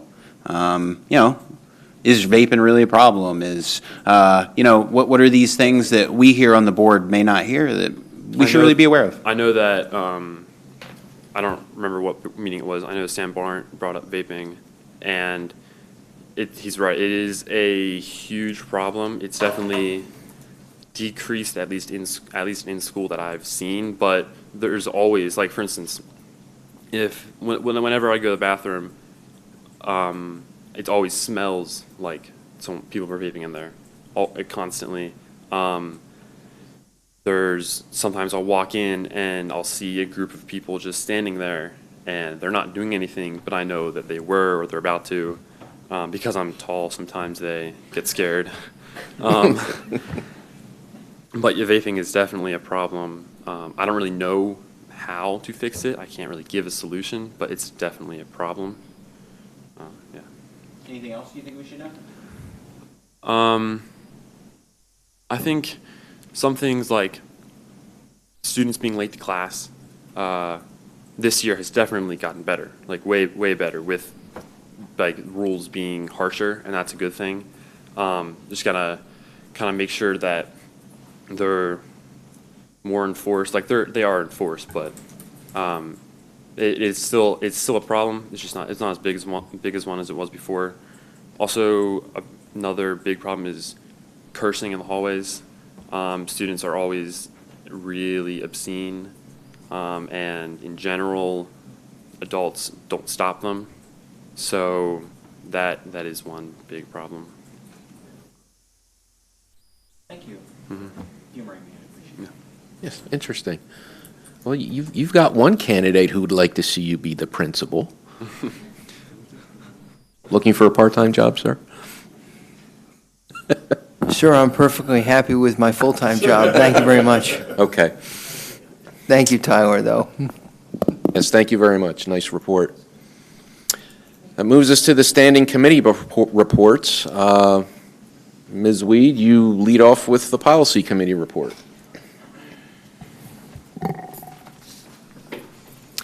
Not nearly as entertaining as these wonderful, I want one of these. These are cool things that we were playing with tonight. Yeah, exactly. We met tonight before the full board meeting, and the policies that we had at a first reading last week are posted on World Docs under the agenda items there, and they're attached. Basically, we started to develop language for a potential new policy on student financial debt. We considered revisions to existing policies on safety and reviewed update language drafted by our solicitor, Mr. Garten. I guess he has a substitute here tonight for the policy AR, for the administrative regulation, that corresponds with policy 916 on volunteers that was requested at the prior board meeting on April 25th.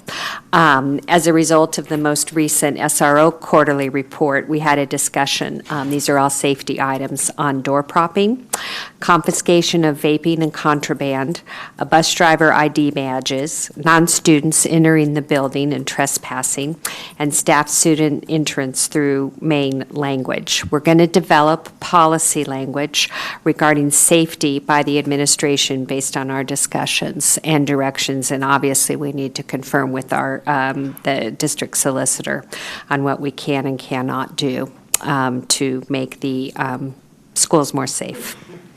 The committee also asked the administration to develop some language about a new student debt policy. Some of that language was proposed tonight about the student financial obligations that will need to be run by our solicitor. Again, as has been reported in prior meetings, we have a big problem with lunch debt that's not being paid because of the new laws that which I think have very good intent. But what is happening is because the schools are not allowed to lunch shame, so to speak, students are always given lunches, whether they can pay for them or not, or whether they pay for them or not. So we're trying to develop some policies that will encourage these bills to be paid by people that can pay them, obviously. And then the second reading policies and that we are recommending for a second reading and board approval, we read last week, and there's one, policy 123.1 on concussion protocols, policy 128, complaint procedures for federal programs, policy 906, public complaint procedures, and policy 916 on community volunteers that we've had a lot of discussion about.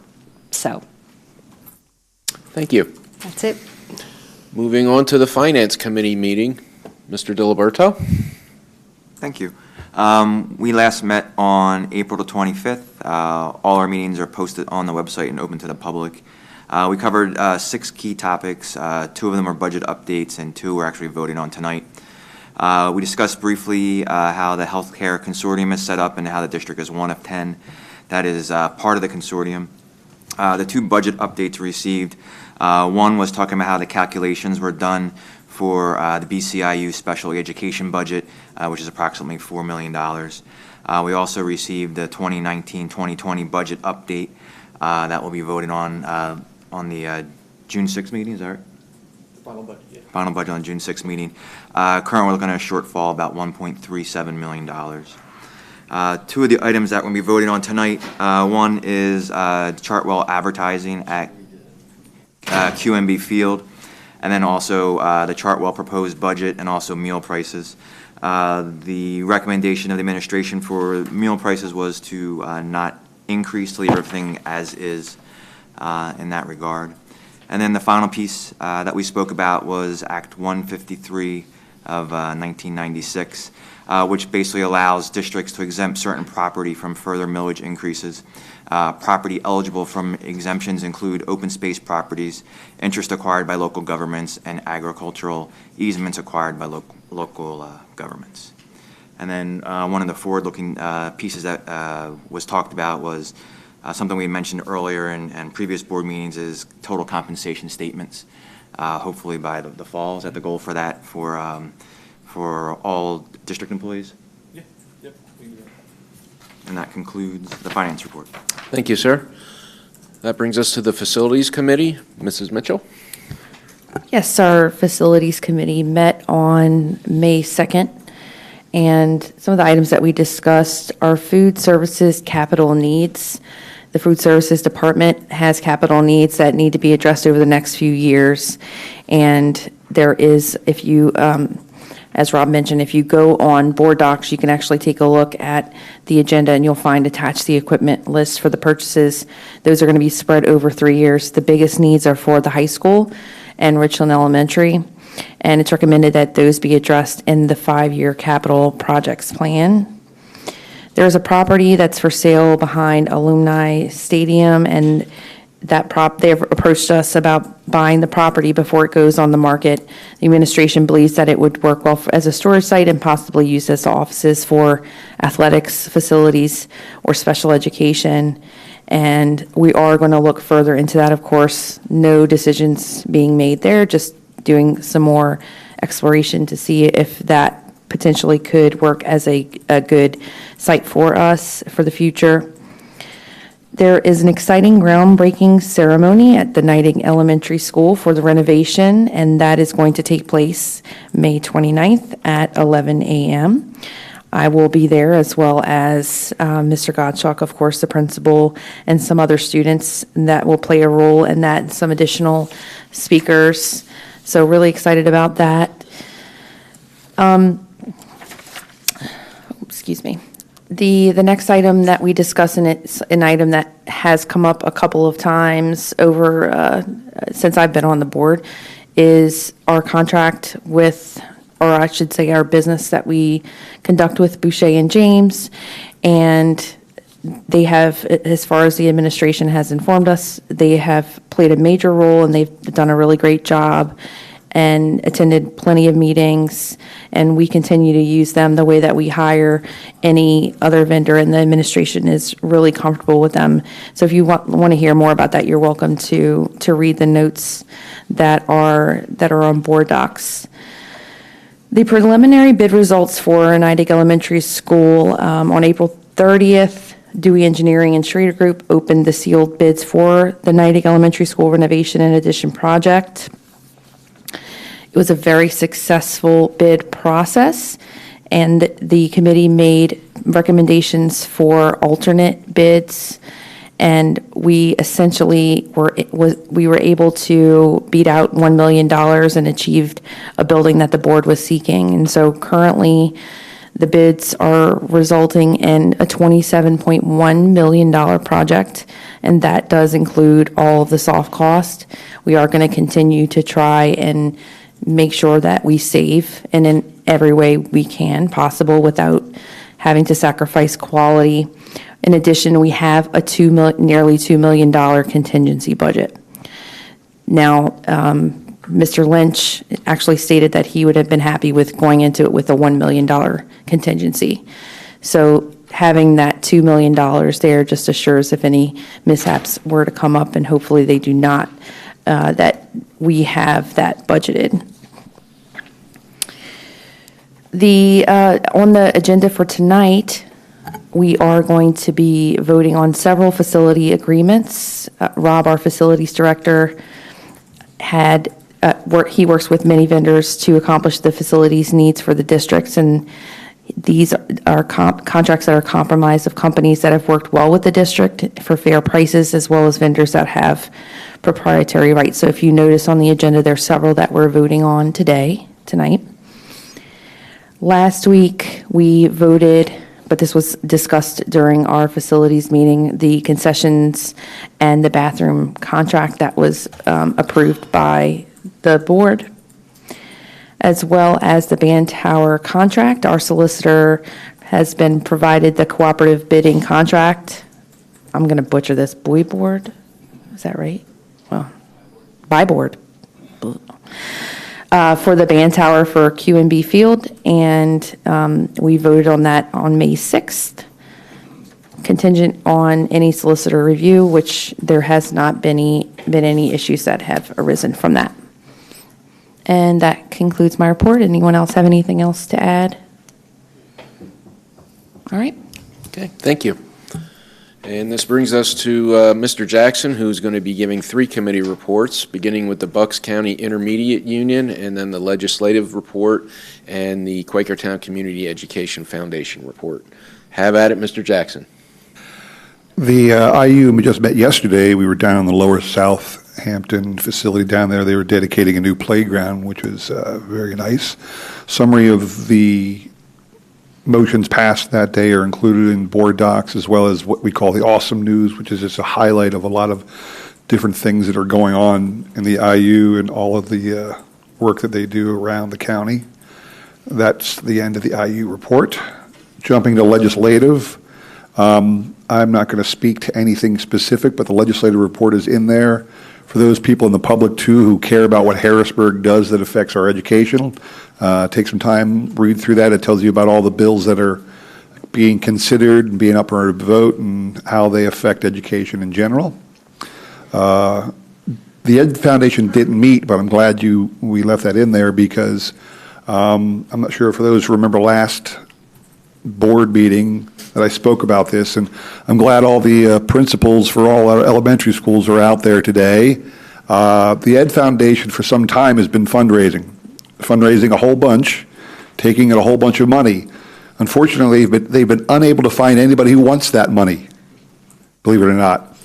So we made a big decision at our April meeting. The Ed Foundation is looking to spend $25,000 on any kind of thing, and I think it was maybe fortuitous that Mr. Wien was bringing these little gizmos in here, because this is the kind of thing, I don't know how much we can get for $25,000, set up a whole new classroom or whatever, but it's not just $25,000 this year, it's $15,000 for the next 3.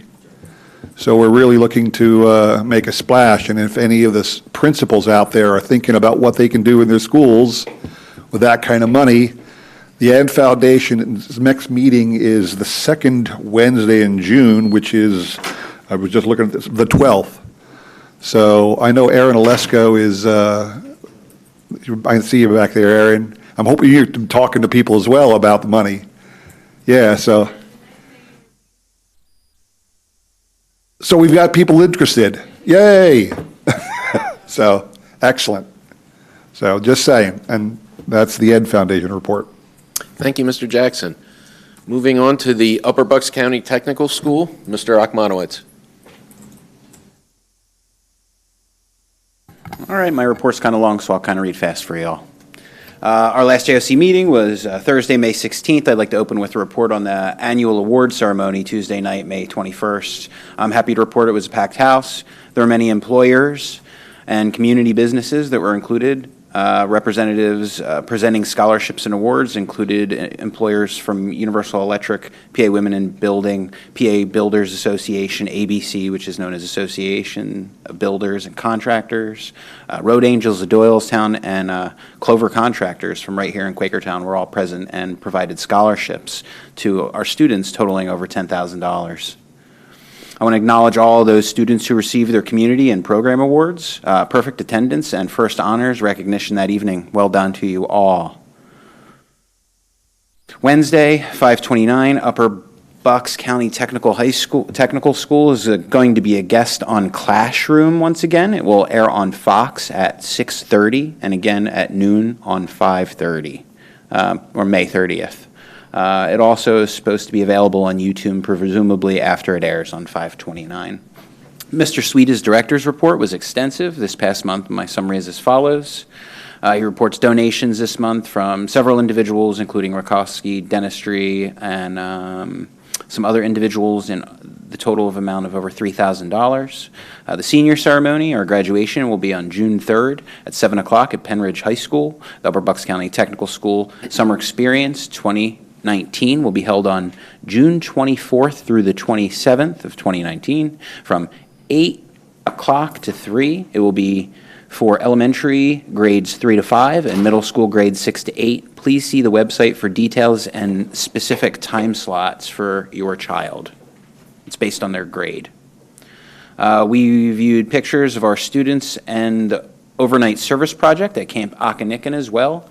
Many students spoke about the issue, and we were able to honor several Eagle Scouts in our presence, which was a very wonderful thing. As an Eagle Scout, it's nice to see others.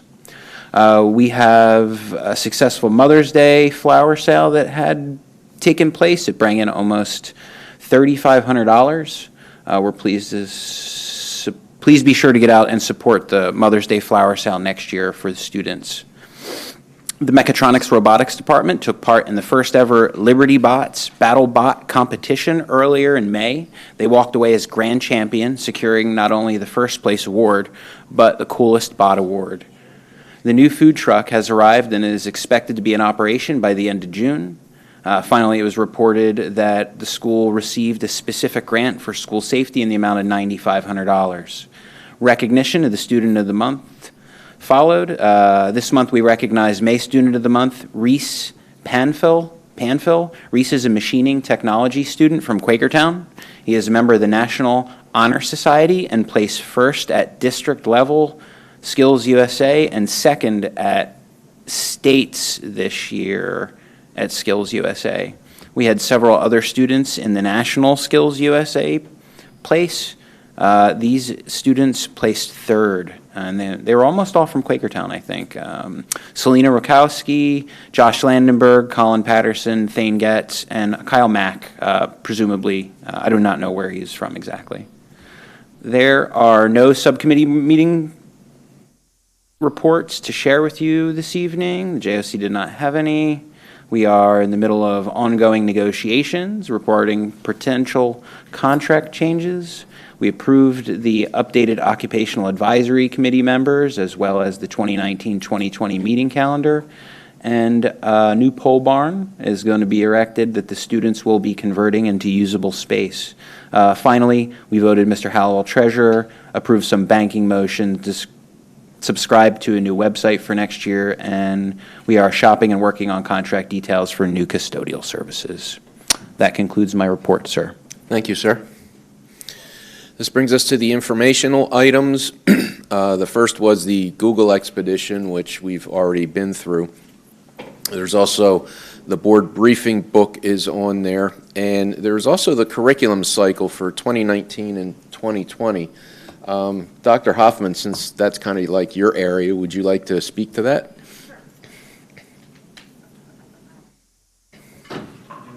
Thank you. So that was requested at a previous board meeting. I think Mr. Jackson might have been the one who asked if you could see what those areas were. So we formatted it the same way that we've done the goals in the past. I don't know if you can, if it's actually on there. It should be posted on there. I think you placed it on me. You have it on there. So the way that it works, if you remember, in the first year, the teachers are meeting together and starting to look at the current curriculum that we have. Have there been new changes in the standards? Where do we have gaps or holes that we need to fill? In the second year, we're actually getting more involved in actually selecting new resources, potentially piloting some of them, and working on actually writing the curriculum so that by the third year, we're ready to implement in the classroom. And then after they kind of fall off the chart that you're seeing, we continue working as teachers make adjustments to assessments or to actually the order maybe that we're teaching things to make sure that everything we have is working the way we need to for students and teachers. Great. Thank you very much. And then real quick too, I think I saw in the newsletter that you were looking for parent feedback on the social studies curriculum. There's links in there for them to complete a survey. Sure. So when we started this curriculum cycle and kind of reimagined our whole office and the Office for Teaching and Learning, one of the things that we instituted was asking for parent, teacher, and even student feedback on our current practices. So as we start new sessions, and we've done this for the past several years, we put out a survey and ask for feedback from all of our stakeholders. So that's there. Thank you for bringing that up, and we welcome anyone's feedback, and we use that in our planning as we move forward. Thank you, Dr. Hoffman. This brings us to an item for board action, and that item is to appoint our board treasurer. The board's treasurer's term expires on June 30th, 2019. The administration is recommending that the board appoint Ms. Lynn Ralston to a one-year term as treasurer beginning on July 1st, 2019, with no compensation for the position and to be bonded in the amount of $20,000. Motion to approve Lynn Ralston as treasurer. Do we have a second? We have a second. Discussion. All those in favor say aye. Aye. Opposed? Motion carries unanimously. Congratulations, Ms. Ralston. Yeah. This brings us to the public comment on the fiscal items being presented for a vote this evening. Would anybody like to speak? No? Moving on, this brings us to the fiscal agenda. On it is to approve the April 2019 Boucher and James bill list. Do I have a motion to approve the 2019 Boucher and James bills list? Mr. Anderson, do I have a second? Wait. Second. It's Oh, sorry. Oh, it's okay. Mr. Kern, second. Discussion? All those in favor of approval, say aye. Aye. Aye. Opposed? Abstention. One abstention. Motion carries. Next is the fiscal consent agenda consisting of approval of the April 2019 bills list, approve the April 2019 treasurer's report, approve budget transfers for April 2019, approve depositories for the 2019-2020 school year, the series of 2019A parameters resolution, approve the agreement with Chartwells for advertising at QNB Field, approval of BSN Sports Reward Program with Under Armour uniform, approve the Alice Training Institute subscription, approve the student accident/athletic insurance for the 2019-2020 school year, use of proceeds from the sale of schools to Hicken Valley and Milford Middle School, approval of the Chartwells Food Service Management Company renewal contract for the year 2019-2020, and approve Chartwell's proposed budget and meal prices for the 2019-2020 school year. Do I have a motion to approve the fiscal consent agenda as presented? I'll motion. Ms. Mitchell, second. Mr. Anderson, discussion. Question about the Chartwells, the QMB concession stand. Is that just for naming? I didn't have a chance to read through the whole contract. So the naming rights is Q&B Field. It's just going to be a little Chartwell sign on the side of the concession stand. They're willing to give us $5,000 a year for the next 5 years to do that. So it's not Chartwell's concession stand. They're not even going to use it. They were just willing to do that for us. So my question was more around, will the clubs be able to sell their stuff to fundraise? Oh, yeah, none of that changes. Yeah, yeah. All right, just wanted to verify. That's important. And I just had It is. I had a question on the Under Armour.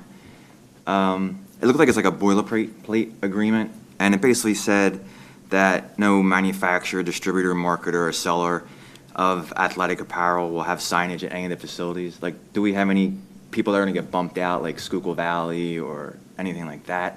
And then do you see that being a problem in the future for 5 years? So Jeff Garton did review it, and we reviewed it with Sylvia Kalish, the athletic director. The way it was interpreted, my understanding is any like direct competitor, so I don't see there being an issue. Maybe a Schuylkill Valley, but I don't believe they currently advertise with us at all, so. Okay. So, for example, like a Giant sells technically athletic apparel, but that's not what they're referring to at this. Primary, Yeah, yeah. no. And then the UA rights to reproduce, display game photos and videos. Like, what do they use? What do they use that for? Do you think? Say that again. I'm sorry. It said they have the rights to reproduce, display game photos or AV. Yeah, so if they came to a game and they took pictures, they could use those pictures in advertising material, something like that. And that's okay within like the high school or athletics kind of thing? Yeah, I mean, it's no different than, I guess, any parent showing up and taking pictures, putting up on their Facebook page or things like that. Or newspaper. Yeah, I could get clarification on that before I'd actually get the contract signed, if you'd like me to do that. No, I was just curious if that was like part of, they would get advertising with the. So what I'll do is I'll confirm that before, so if you approve it, that's fine, I just won't get the contract actually signed until I get clarification on that. Okay, thanks. Yep. I do want to voice my concern to this board that Under Armour goods are not manufactured in the United States. They are also not union manufactured. Okay, any other discussion? All right, all those in favor of the fiscal consent agenda as proposed, say aye. Aye. Opposed? Motion carries unanimously. Next is the public comment for the facilities consent agenda. Seeing nobody for public comment on the facilities consent agenda, we'll move to it now. First on the list is approve the bid award to Procon Roofing for the 6th grade center gym roof repairs. That's Procom Roofing, excuse me. Approve the bid award for Allen Kunzman Roofing for the maintenance building roof replacement. Approve the bid award to Schneider Restorations for Alumni Stadium masonry repairs. Approve authorizing. Restart. Approve authorizing district officials to execute contracts for capital projects. Approve contract with HSA Mechanical. Approve contract with Security Service Company. Approve contract with Advanced Door Service. Approve contract with Strategic Account Services, DVL.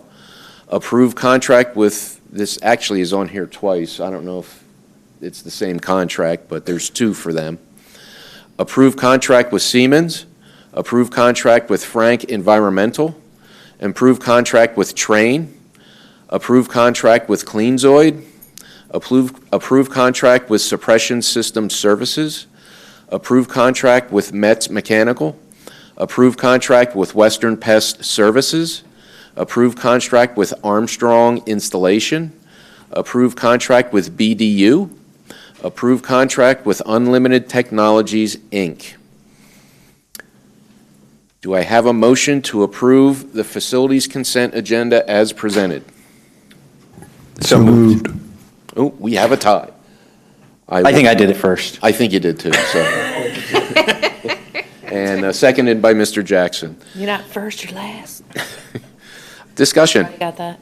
Yeah, can you please repeat that list? No. Yeah. It's like 3/4 of the agenda. I know, right? Can we assume that most of this is, can we assume that most of this is summer maintenance that we're doing as part of our $1 million maintenance budget area item all the time? I know that some of them are repairs to the storm damage, that one I know, and I guess there's other repairs, but is most of this covered under our $1 million maintenance line item? Not all of this? The first few are. The roofs were. Okay.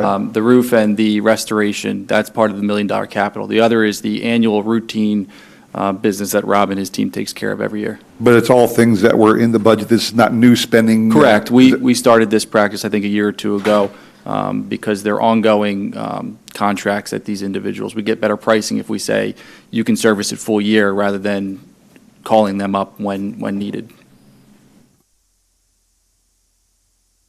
I like it, he's getting feisty about the budget. I just want to make sure you don't ask these questions enough. Man. Get 'em. Yeah. Keith does it? Keith does it? Who Yeah. are you talking about? Really. He didn't raise the question, I did. And it looks like the two bills here for strategic account services, is that for two different buildings, right? Am I reading that right? Yes. Okay. One was the high school, one was the district services center. Okay. Okay, thank you. Any further discussion? All those in favor of the facilities consent agenda as presented, say aye. Aye. Opposed? Motion carries unanimously. Public comment on the human resources items being presented for a vote tonight. Seeing no public commenters, we'll move on to the human resources consent agenda. First, we have professional staff, supervisory technology staff, support staff, unit pay, substitute staff, game workers, and before we move any forward, Mr. Schock would like to say something. Yes, I apologize. If you take a look under professional staff, we had a placeholder in there for the Mandarin teacher. We didn't get the name in, and the salary's actually changed. So I'd like to just make a correction to that before the board votes on it. So the name of the individual is Manzi Lee, and I'd just like to make a correction to the salary. The new salary is $64,118. Okay, thank you, sir. Okay, do I have a motion to present the human resources consent agenda as presented? So moved. Mr. Akmanowitz. Do I have a second? Second. Mrs. Weed. Discussion. So we found our Mandarin teacher? Apparently so. That's exciting. That's great news. I And the knew. last name isn't Akmanowitz. Good names are hard to find. Oh, No way. drone pilot.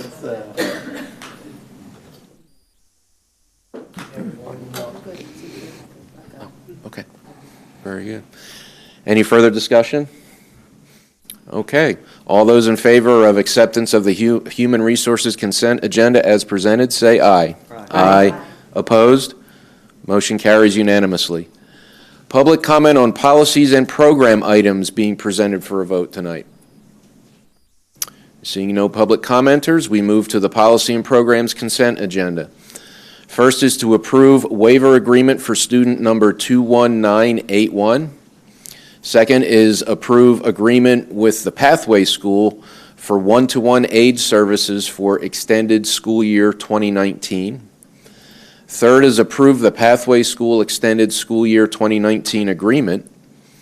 Fourth is approve Pennsylvania School for the Deaf extended school year contract agreement for student number 22897. Next is approve legal services consultation agreement. And last is approve of policies as recommended by the policy committee this evening. Do I have a motion to accept the policy and program consent agenda as presented? So moved. Mrs. Weed, do I have a second? Second. We'll give that to Mr. Anderson. Discussion. Can I grab Ms. Pallone to throw a question her way on some of these student issues? Just, it's something I pointed out last meeting. It's, being the board rep to the IU, it's a little, I'm aware that these student agreements, and they're all very vague on purpose, just student number such and such. I seem to be seeing more of those than I have in the past. I mean, there's usually like 4 or 5 a month now, it seems almost, rather than a couple a year. And I mean, I want to know, are you seeing an increase in such agreements rather than being able to sit down peaceably at an IEP and come to an agreement without legal getting involved? Okay, so you can't even talk in general terms to that question.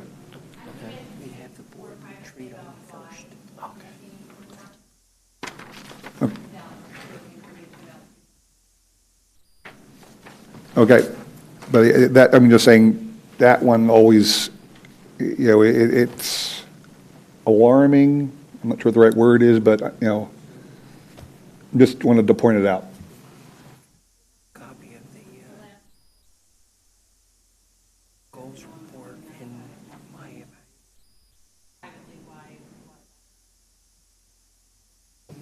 I wasn't looking for specifics. It seems to me that there's more and more of these every year. It doesn't matter. The particulars don't matter to me. It's just the fact that numerically speaking, there's more.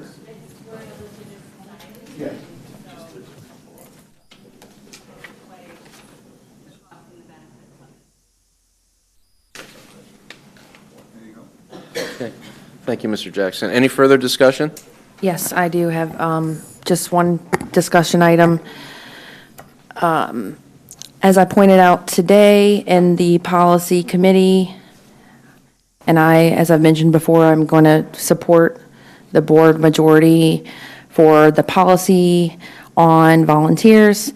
And I think it's a good step forward for us to at least ensure that we are making sure that the district is not at risk by making the policy align with the practice. However, in the future, I want the board to evaluate rather than, there's a couple of issues. So one, on policy number 916, if you look at the document at the end, no person shall serve as a community volunteer or volunteer coach if the applicant is disqualified under the Pennsylvania School Code. And then you go in and you look into the administrative regulation, and the administrative regulation actually takes that a step further and says that all misdemeanors are result in a disqualification for 5 years after the date of the sentence, which does not necessarily, that does somewhat conflict with the PA school code. So I think that a couple of recommendations that I would make. One is that the board and the policy committee review not necessarily a blanket misdemeanor approach, but rather take a look at the actual crimes that do pose a risk to student safety. And as I had mentioned in the last board meeting, someone who has committed, I'll just give a couple of examples, someone who has brought a weapon onto school property, threatened to use weapons of mass destruction, simple assault, just impersonating a doctor, those are just to name a few. Those people would only be restricted to 5 years, whereas someone who committed fraud would be restricted to 10. That doesn't make sense to me. We cannot rely on the state and the federal government to tell us which crimes are a threat to student safety. And that's where I feel like, as a board, we need to take a look at, and I'm more comfortable with having limitations for folks who have crimes that are violent in nature, as well as in what poses a risk to student safety. And the Department of Human Services actually has a method of doing so. However, to be clear, we're not following that. We're following the PA state code, which is for employees. So we need to be consistent on what our policy says, what our administrative regulation says, and evaluate crimes that, at the end of the day, we all want our kids to be safe, but we have to look at these crimes, and we shouldn't just have blanket, you committed a misdemeanor, you have this amount of time. Because that, unfortunately, doesn't always make sense for how it poses a risk to students. That's all. Just one correction. It lists the misdemeanors if they appear on a criminal record, so it's not a blanket. No, it is. No. Oh, you mean, you're saying not traffic violations? Correct. So just, it's not blanket any misdemeanor. It's if they do a background check and you have a criminal record with certain misdemeanors, felonies, et cetera. So, yeah. So anything outside of a speeding ticket, essentially? I don't know. I'm an aerospace engineer. I have no idea. Well, then we should know these things. If we're putting it in practice, we should know. We should take student safety very seriously. We can do better. Well, yes, which is why we didn't create the rules in Harrisburg and et cetera. But we can look at it. So to your point, I just wanted to clarify what you said wasn't completely accurate, but we can certainly look at it. Fair But- enough, thank but you. You made a good point at the beginning. We're closing a hole. We're closing there was a discrepancy between the policy and the AR, the way that's supposed to be enforced. So we're closing that hole just to make sure we're covered. And then there's nothing says that we can always open up policies to Yes. look closer. Absolutely, yes, thank you. Any further discussion? All those in favor of accepting the policy and programs consent agenda as presented, say aye. Aye. Opposed? Motion carries unanimously.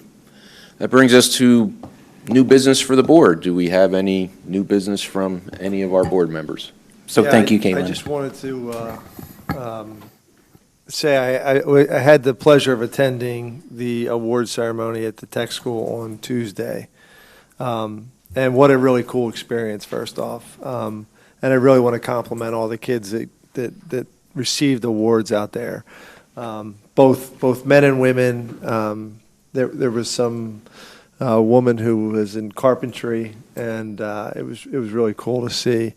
Not to mention they walk out with killer jobs, all these tools. They got gift certificates to buy more tools to start their careers off. I mean, it was pretty cool. It is a really, it's a gem out there, Mr. Ritter. I agree with you. And I was proud of my daughter who got, I think, like a first honors award. But I had a chance to eat her baked goods. I think they were part of what we had there. Were they from the kids there, I imagine? Yes.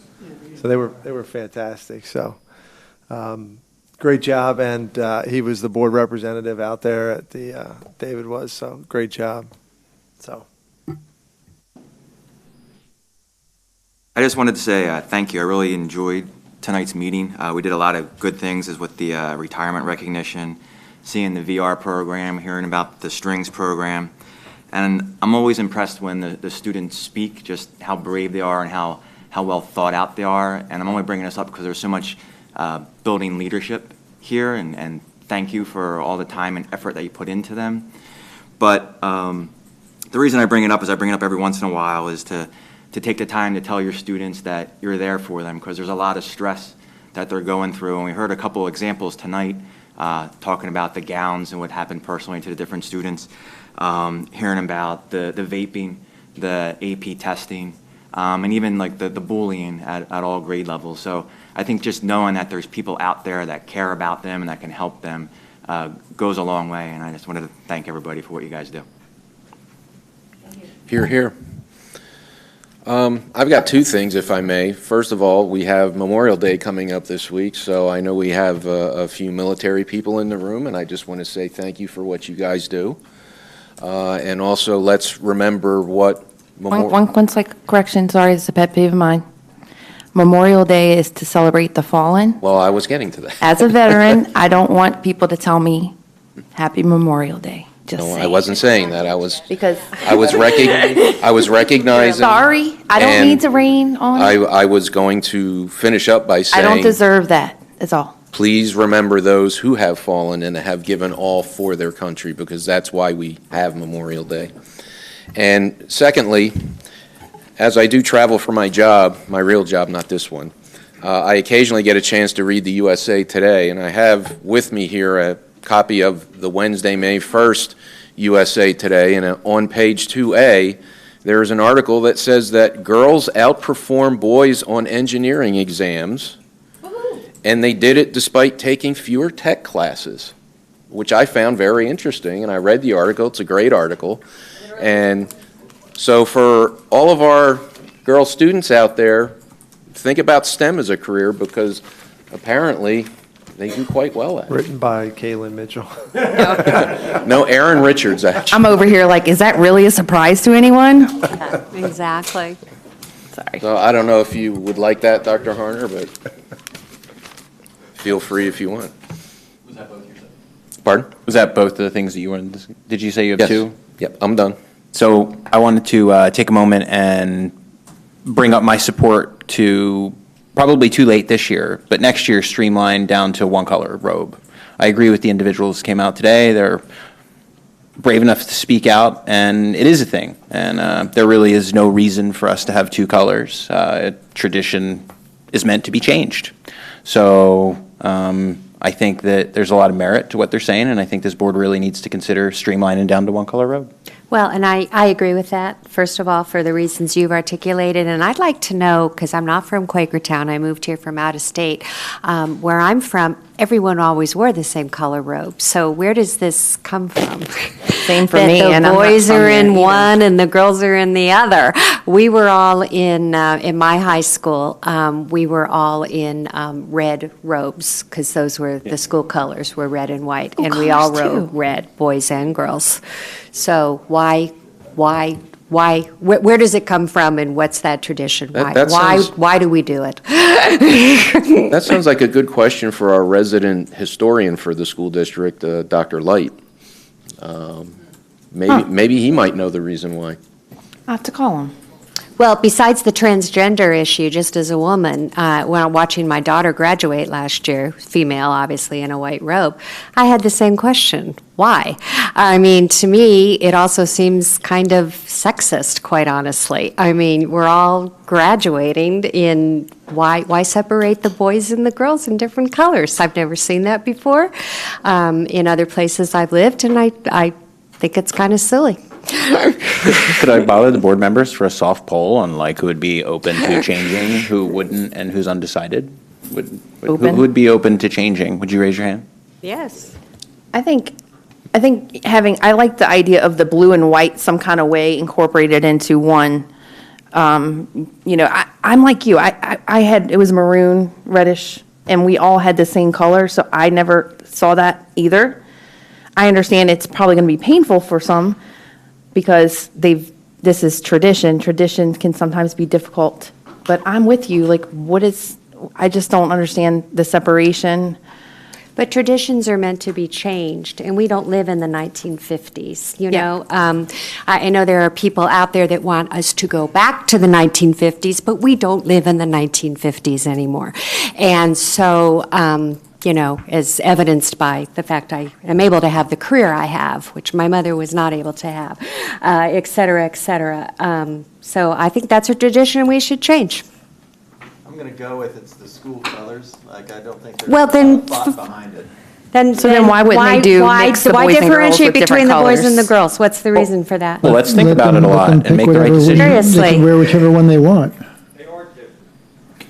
Blue and white, yeah, it's different. Mr. President, if I may? Yes, sir. May I suggest that we put it on as a board agenda topic for discussion in I August? think that's an excellent and then- idea. And then wait a couple weeks for the discussion to go out there in the public and then let people come in and speak, and then you all make a decision. I think that's a good idea. Early in September. You will definitely need notice. It's too late to The change it picture this thing year, was really a but- big issue. I know when it came up, people were not happy. They're like, oh, my daughter's son took a picture in this color. So we definitely need to give a lot of So advance. at least Yeah. 2 to 4 weeks of notice from the time your public discussion to the time you vote.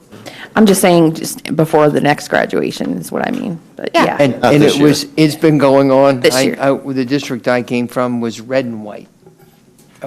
Well, is it a Pennsylvania girls thing? wear white? I mean, I'm from the west and the southwest. I've never seen it before, where you're differentiated by sex. It's clearly an individual school decision, and one of the things that was alluded earlier was that this community had a poll, was it last year?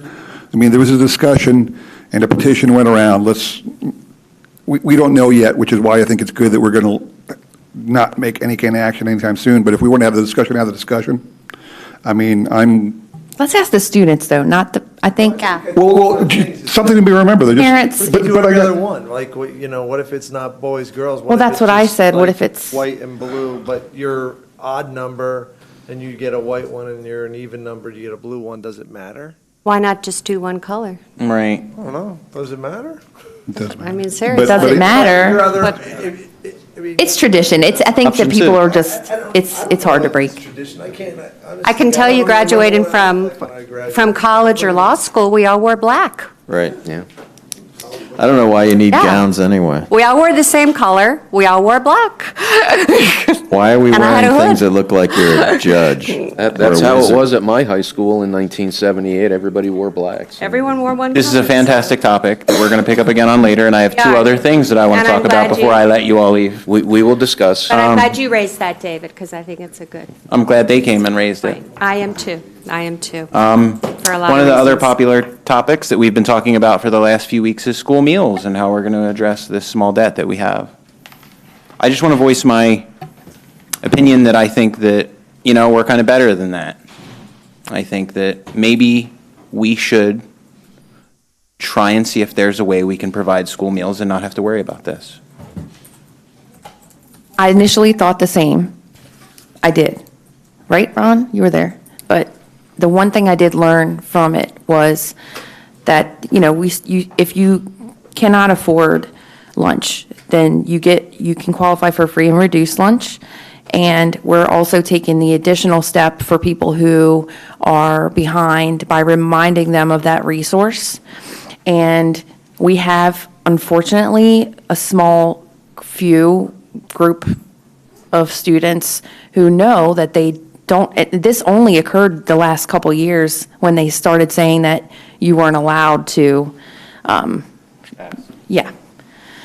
And then our lunch debt went from being very low to when they passed this law, it went really high. And I think it's unfortunate, we do have some students who are taking advantage. And I think it really shouldn't be the student's fault. I feel like the parents should be held accountable. But then again, if you know that you're a parent and you're a student and you know you can go and say, so I don't know that, I would feel really uncomfortable if we were denying those without the means to pay. But I mean, let's let everybody eat, and let's just wrangle it in our $110 million a year budget. Like, let's make this work. Make it so kids can But come that's into school unfair and to eat every people day. like me who always pack my lunch. I'm sorry, you can eat too. I don't want your food. Give me a rebate. I should stand up there and get $5 back. I mean, it's not, I think it's an interesting topic. I know some districts who do. My sister in Louisiana, their district provides, and a lot of districts there provides free breakfast and lunch. And hopefully we'll get to the point where QE could qualify for that. I think there's merit there for our students. And again. You can't eat, you can't concentrate. I don't want to be, right, exactly. And I don't, keep on talking about this. I know everybody wants to get out of here. But I want to remind everybody about the compressor station.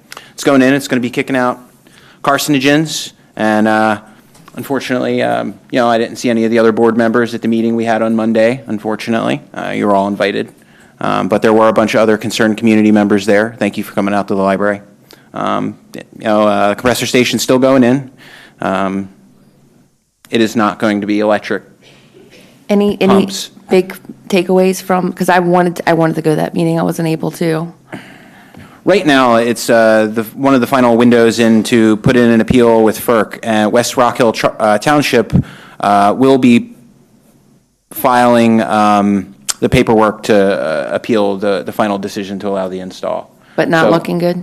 It's not, well, they have Still billions FERC. of dollars and Yeah. backing from government cronies that are going to work for them one day. So, yeah, and it's going pretty good for them. It's very unfortunate. Hold your breath. Thank you, Mr. President. Quite welcome. Any other new board business? Pardon? Okay, we'll do that after the meeting? Yes. Okay, all right. That brings us to our final public comment. I see Mr. Ripper up and standing. Yes. I'd like to address, the tax issue, which is each year it's raised again and again, even though if it's Act 1, which is 2 point whatever it is, the state sets it, I'm surprised that this board hasn't done anything to, save money for the taxpayers. We had a school addition and remodeling done. They said it was going to be $20,000. Now it all of a sudden got 30% more. almost 30% more in costs, and we don't seem to be doing anything in efficiency. We're adding programs which are actually non-essential programs according to PDE and the state law, and we continue to tax people out of their homes. And I said last time when I spoke on this issue that half of my Social Security check goes to taxes each month. Now, how many people are you going to drive out of their homes? That's the one issue. I mean, we have to get efficient. At some point, you're going to have to consider cutting programs because you're chasing people out of the community, and young people can't even afford to buy housing in the community. And 30% of the community, over 30% of the community is into poverty. And according to this article that I pointed you to earlier, there's more and more people in this. So, I mean, I want us to do the best we can in education for our children. But if that's at the price of chasing their grandparents out of the community, what does that represent? I mean, come on, let's get realistic. There's going to have to be a point where you draw the line. That we do the best with what we have and give them the best education. I mean, we still have students, and this report says that 46% are failing in math, the PSA, and 26% are failing in reading and writing. I mean, that's the job for the board to do, to make sure that the basic education comes first. All these other things, granted, they're beneficial, but they're extras. And it's just ridiculous to propose an addition and then go 30% over budget. I could see 10%, but 30% over budget is absurd. And the other issue is... We haven't gone over budget, Mr. Ripper. In fact, that was It was $20 million, 10 for each. That was like a joke. I don't know if you were... A joke? Yeah, that's what we were Well, it's not a joke to the taxpayers. That was budgeted before because we walked in on it. We did. We walked in. So let's be clear. The $20 million was like a funny, because we all asked the same questions. In fact, most of us are bonkers about it. But yet, these were the cards that this board was dealt. I understand that. Let me say, the second thing you mentioned about academics, when you shove all the kids that we displaced out of the schools and into a very small and tight building, you're going to see changes in academics. We are feeling the ripples of those effects, and I'm not even sure we know yet what the long term is going to look like for this district. I think grades are going to continue to slide until we get a better handle on student-teacher ratio. Which costs more money, too. Which costs more money. And so we have to, we're trying to ride a wave that's very delicate. I mean, that's the honest to God truth. I understand that, and I sympathize with that because I was in your position, and I know. You put us here. But the point is, no, wait a minute. What you should set a target, 20 million, and tell them, give us a $20 million building that is safe and secure. Now, it may be no frills and no extras. That was mentioned, Kayla mentioned, quality. I mean, you can get quality at a, reasonable bare minimum. That's what I'm saying. We have to take a look at those kinds of sacrifices. I think the Facilities Committee and both the Facilities and Finance Committee has looked at this. In fact, when we were getting the bids, we went back and forth because you're 100% right. It just kept creeping up. It kept creeping up. Well, the original the contractors know that, and the contractors play that game.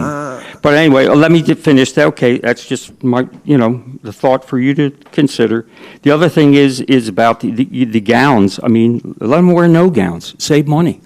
Then you don't have to worry about it. They can wear whatever they like to wear. I mean, they're getting their certificate, and that's it. But there again, it saves money. And as far as I consider all Americans, whether you're black, white, green, or purple, gay, male, or female, that they have rights. And by making special rights for special groups of people. Oh, here we go with the special rights for equality. You got to be kidding me. What do you mean special rights for equality? Too late for me to argue with you. Well, I disagree with it. And I think it's destroying the country, in my opinion. And everyone is equal in the eyes of the Lord. So just consider that. But, you could save money by just no roads at all, and then the problem is solved. Thank you. Thank you, Mr. Ripper. Okay, we have some calendar items here I'd like to review with everyone. First and most importantly is that the board members' evaluations for Dr. Harner and the other superintendents are due May 28th at noon time. So if you haven't started them, please do so. On June 1st, there is a board retreat here at the DSC. On June 6th is our next work session, regular voting meeting here in the community room.